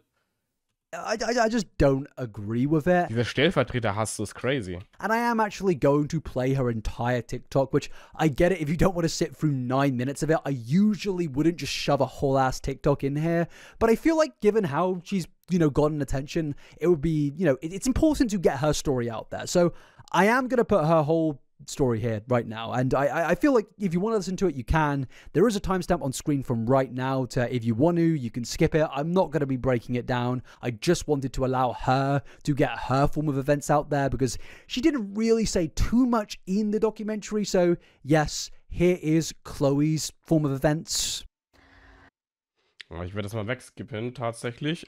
Ich überlege, ob ich da vielleicht selber mal ein Video zu machen möchte. Das mal selber alles einmal zusammenfassen. Aber eine uneingeordnete, einfach nur Stellungnahme so, sprengt für mich gerade ein bisschen den Rahmen. Deswegen skippen wir das mal durch. Moving on from the children in this story and everything else that's happened in this story, I now want to end this by going back and focusing on Kendra Lakari. Because the big defense she had surrounding all of this in this situation was that, well, she was very traumatized, severely mentally ill, and overall not doing well. Und das sind ja alles gute Argumente. Alles gute Argumente. Schwer traumatisiert, psychisch krank und allgemein auch gerade in einem Umbruch und alles so. Alles gute Argumente, um dir eine Therapie zu holen. Und nicht, um das Kind deiner Tochter das Leben zu zerstören, so. Also, was zur Hölle. But something that really irritated me about this section of the Netflix documentary is they never really go into specifics surrounding her mental health. And I think that, personally, this is a very important part of the story. Now, I'm not somebody to usually speculate on a mental health diagnosis, but I feel like if you're going to use mental health as a direct defense for your disgusting criminal actions, I think that you actually should go into direct... Nebenbei hat sie ihren Ehemann noch in den finanziellen Ruin getrieben, weil sie über ihren Job gelogen hat, dass sie ihren Job verloren hat. Genau, stimmt. Sie hat ihren Job verloren, weil sie auf Arbeit zu viel Zeit investiert hat, um ihre Tochter zu stalken und deren Freund. Und anstatt das zu sagen, hat sie gelogen und meint, dass sie halt von zu Hause aus arbeitet. Und der Ehemann, der davon natürlich nichts wusste, hat dann den gesamten finanziellen Load tragen müssen und ist dementsprechend natürlich auch bankrott gegangen, also das Leben an die Wand gefahren. So, ne? Und die haben sich natürlich auch getrennt und alles. Aber, also... Man musste halt schon auch irgendwo von Eigenverantwortung sprechen, ab welchem Punkt man verpflichtet ist, sich Hilfe zu holen. So. Und ich verstehe schon, dass das ein schwieriger Take ist, so, weil manche Menschen abhängig von ihrer psychischen Erkrankung halt dieses Bewusstsein nicht haben, so, wann man sich dann Hilfe holt. Aber ab dem Punkt, wo du merkst, dass du die Kontrolle verlierst als erwachsener Mensch und andere Menschen zu Schaden kommen, so ist dann deine Verantwortung dort, dir Hilfe zu holen, um die Schaden abzuwenden. Und das nicht zu tun, da dann einfach Augen zuzumachen und zu sagen, ja gut, sie ist jetzt auch krank, sie kann jetzt auch nicht, ist halt so, ja, weiß ich nicht. So kann es halt auch nicht sein. So, dann kannst du halt mentale Gesundheit auch schon wieder als Rechtfertigungsgrund für alles nehmen. Und das sollte nicht möglich sein. Ja, Herr Officer, ich habe halt einfach ADHS, ich musste dieser Person ins Gesicht schlagen. Weil mein Kaffee zu heiß oder zu kalt war, so. Ging nicht anders, musste ich tun. So, kann es ja nicht sein. About what this could be. Now, there's like fleeting mentions of it towards the ending of the documentary, but really, it's nothing detailed. They ask a few parents about what they think it could have been, but realistically, there's no concrete detail, and I think that's an incredibly large missed opportunity. I feel like they could have got a psychologist to sit down and give their perspective on what they think this really is, and maybe even speak to Kendra if she's going to feature in this documentary, at least get some analysis that can help us understand why she went down this path, but no, they just don't do that. And yeah, I have no doubts in my mind that Kendra is a severely mentally ill woman. Nobody man sieht das ja auch ein bisschen im Gesicht, in den Expression, dass es ihr halt auf Ernst nicht gut geht. Das sieht man ja, unabhängig davon, dass sie natürlich auch stressed ist und alles so. Das sieht man ja. So. Aber das heißt ja nicht, dass man das einfach so, ja gut, traumatisiert oder alles gut, jetzt haben wir alle Mitleid. Sondern man darf das auch einordnen, man darf da auch drüber reden, wenn man das dann schon irgendwie in den Raum stellt. So einfach nur so, ja gut, traumatisiert, alles klar, gut, hier hast du Empathie. Ist halt so, ich finde halt es nicht gut, wenn das dann, also wenn mentale Gesundheit so instrumentalisiert werden kann. Das ist gruselig. Das ist gruselig. Und so ein bisschen Empathie darf man ja haben, auch für Täter, auch wenn es einem heftig schwerfällt, so. Aber sie hat sich halt basically jedes Mal dazu entschieden und dementsprechend endet da dann auch das Mitgefühl, weil sie sich jedes Mal dazu entschieden hat, jemanden aktiv kaputt zu machen. So, man darf natürlich anerkennen, so, hey, die hat, ne, wäre sie gesund, dann hätte sie das so nicht gemacht und alles so. Sie hat sich aber keine Hilfe gesucht, also wollte sie halt in diesem Zustand bleiben, weil es ihre Entscheidung war, sich keine Hilfe zu suchen, zu jedem Zeitpunkt, wo sie sich hätte dazu entscheiden können und dementsprechend endet da dann auch ein Stück weit das Verständnis, meiner Meinung nach. Have done what she did if they weren't mentally ill. But it just kind of glosses over the mental illness part, and I think that's confusing because I think if you're going to hear her perspective, we need to understand why she did what she did. As I mentioned earlier, prevention is a very key thing, and I think it would really help a lot of people out there if they just explained what was going on in her mind, but realistically, they just kind of speculate and are like, oh, it could be cyber Munchausen's, but it's like, I don't think that's enough. I think in a very serious story where victims are involved and you've got the actual culprit in this, you need to go into detail. Ja, und dann ist es irgendwie ein bisschen unbefriedigend, wenn du einfach nur sagst, ja, da könnte das und das sein. Dann, ja, ist gut, anyways, danke für euer Geld. So. To help cause prevention, but we know this isn't about prevention. This is all just about entertainment and numbers. Now, from my own Deswegen hasse ich solche Dokus. research, I did find out that Kendra has spoken about the fact that she has been getting counseling and she does have a mental illness diagnosis, and she's mentioned things like anxiety and depression. But I'm not going to lie to you, I know a lot of people that have depression and anxiety, and I don't think that depression and anxiety have pushed any of my friends into doing the things that she has done, and I realistically do not think that this is what caused her to do the things that she did. And I think that this just isn't enough. As I mentioned before, somebody in the documentary suggests that Kendra has cyber Munchausen's, which is where an individual fakes or exaggerates illness in an online environment to get attention or sympathy, but that's not what happened in this story. Ich kann sagen, sie hat ja keine Sympathie oder sowas bekommen, sondern es ging ja darum, dass sie ihre Tochter systematisch durch Cybermobbing über mehrere Monate hinweg kaputt gemacht hat. Fast in wirklich, ne, üble mentale Bereiche gepusht hat, so, und den Freund auch. So, wo hat das denn irgendwas mit Empathie zu tun? Sie hat halt diese Leute halt fertig gemacht, obsessive fertig gemacht.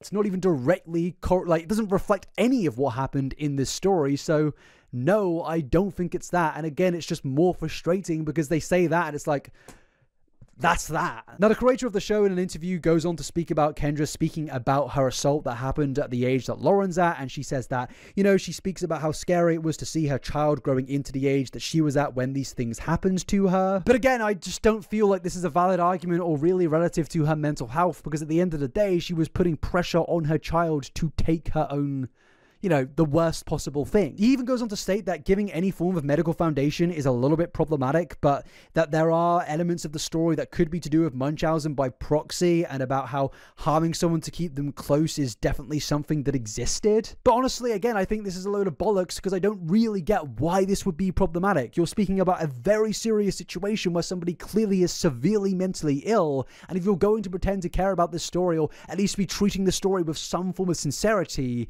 then I feel like you actually should have dove into the mental health aspect of all of this way more than you actually did, rather than just dub it as problematic. It's not problematic to go through these very, if not most key elements of this story. Wenn sie halt ordentlich gemacht werden, ist das sogar Mehrwert und wichtig, weil es halt Prävention ist. Aufklärung in dem Fall. Und das passiert hier nicht. Instead, they've just ignored them and allowed us to just come on here and speculate, oh, she might have cyber Munchausen's, which doesn't make any sense because Munchausen's has nothing to do with any of this. But given that I have no academic background in psychology, I thought it would only be important to go through this article that I found here, where a licensed psychologist called Dr. Michaelo Sano weighs in on this documentary from Netflix. It goes through the synopsis of what happened between Lauren, Kenny, and the mother, and it says, Sano took to TikTok to share her thoughts about the situation and attempted to explain Kendra's thought process. What would make a mother harass and torment her own daughter? Sano asked at the beginning of the clip. After noting that Kendra wasn't just a mum under stress, she explained that she felt a deep need for control. Sano said that Kendra treated Lauren as an extension of her own identity, instead of as a daughter. Everything, the messages, the lies, the manipulation, it was all about power and ego, but not love. It was deliberate because she needed to control the story and the narrative and keep that dominance. Sano continued, hurting Lauren kept her scared and dependent and easy to manipulate. Sano... Jo. Ja, aber es ergibt irgendwie tatsächlich sehr viel Sinn. Added that Kendra's decision to cyberbully Lauren wasn't a mistake. It was a disguised as care. Another topic Sano addressed was whether or not digital Munchausen is real. Digital Munchausen takes place when medically well individuals fake recognized illnesses in virtual environments, such as online support groups, according to the National Library of Medicine. Munchausen is very real, and Kendra's behavior is a perfect example. It's when someone fabricates illness, danger, or crisis online to gain attention or sympathy or control, Sano said. In Kendra's case, this isn't just Munchausen by internet, it's a behavioral pattern sitting on top of a Narzisstische Persönlichkeitsstörung, ja, safe. Eine narzisstische, ja, safe. Ich wollte es nicht sagen, ich wollte es von vornherein nicht callen. Ich habe es von vornherein gecallt. Ich habe es in der Anmoderation schon gesagt, so. Weil genau das ist es. Genau das ist es. Oh, ja. Personality structure. Munchausen is the strategy she used to get attention and manipulate people, but the narcissism is what drives it. Ja, Killer sagen auch, ich habe mich um etwas gekümmert. Leider lassen sich Worte so einfach ad absurdum führen. Es ist so crazy, es ist so morbide, es ist so makaber. The need for control, admiration, and power over others. Sano said that the distinction matters because she will likely hide behind the Munchausen label, and the public may focus on it in a way that softens their judgment of her. Later on in the clip, Sano said that the documentary made the mistake of not including a psychologist to provide... Das kann es nicht sein, ne? Hier wird die Täterin geplattformt. Sie hat die Möglichkeit, über ihre eigene Perspektive darzulegen, ohne dass die kritisch hinterfragt wird. Und dann wird in dieser gesamten Dokumentation nicht eine einzige Fachperson bezüglich mentaler Gesundheit geplattformt. Nicht eine einzige. Das kann es nicht sein.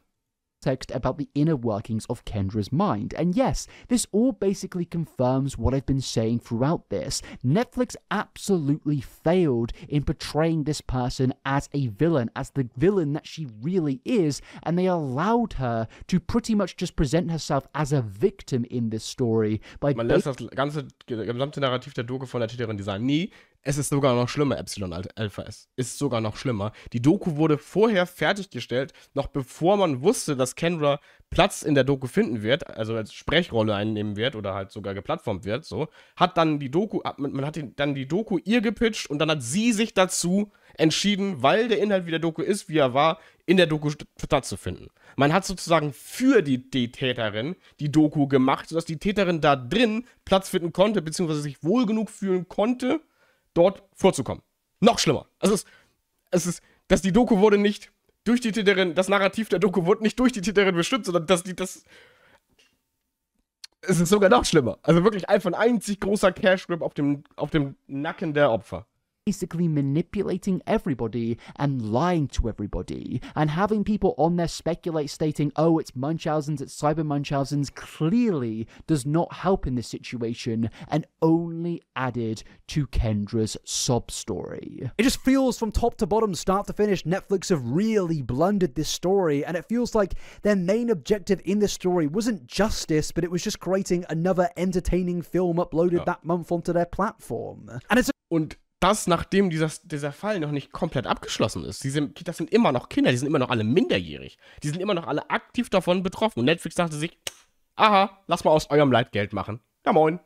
a shame because I feel like a real genuine conversation about this story could have started and a good conversation around specific mental health illnesses could have been produced. Not justifications for actions, but explanations and understandings of where people's minds can really push them, even into the most evil and darkest of territories.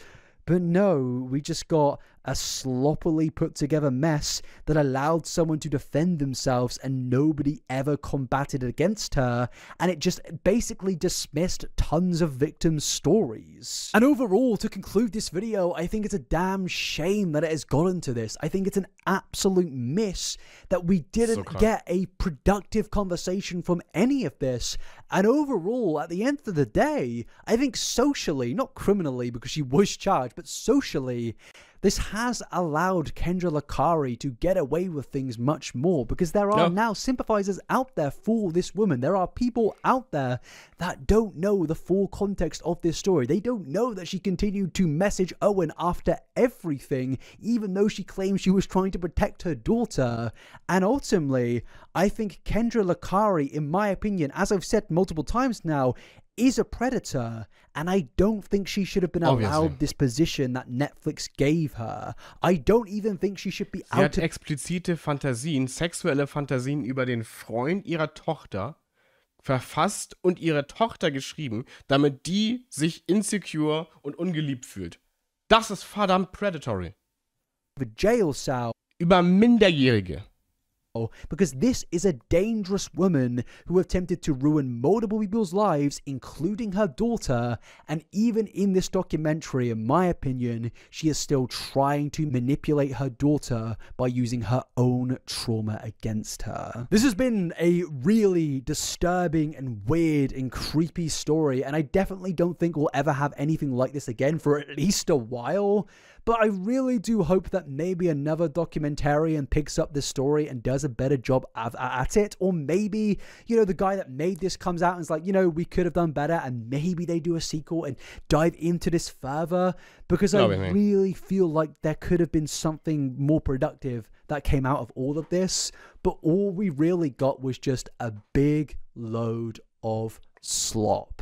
And yeah, I think I'll end the video there. Because yeah, I don't really have many more thoughts on it other than there, and if I continue, I'll just be repeating myself like I already have done throughout this video. I'm sorry if I have been repeating myself a little bit. It's just I have so many thoughts that just keep on exploding out, and so much confusion surrounding all of this. So I would love to know your guys' thoughts and opinions on all of this. Genuinely, let's get a conversation going. Please go into the comment section and let me know what you guys all think about all of this, because this story is so crazy, and I just need to talk to people about this. So yeah, please let me know your thoughts down below. Please follow my Instagram at inabo. Es ist ein absoluter Fiebertraum. Ein absoluter Fiebertraum. Diese Story, alles drumherum. Ich werde mir auf jeden Fall auch nochmal die Netflix-Doku reinrendern, um dann nochmal diese gesamten Car Crash beurteilen zu können.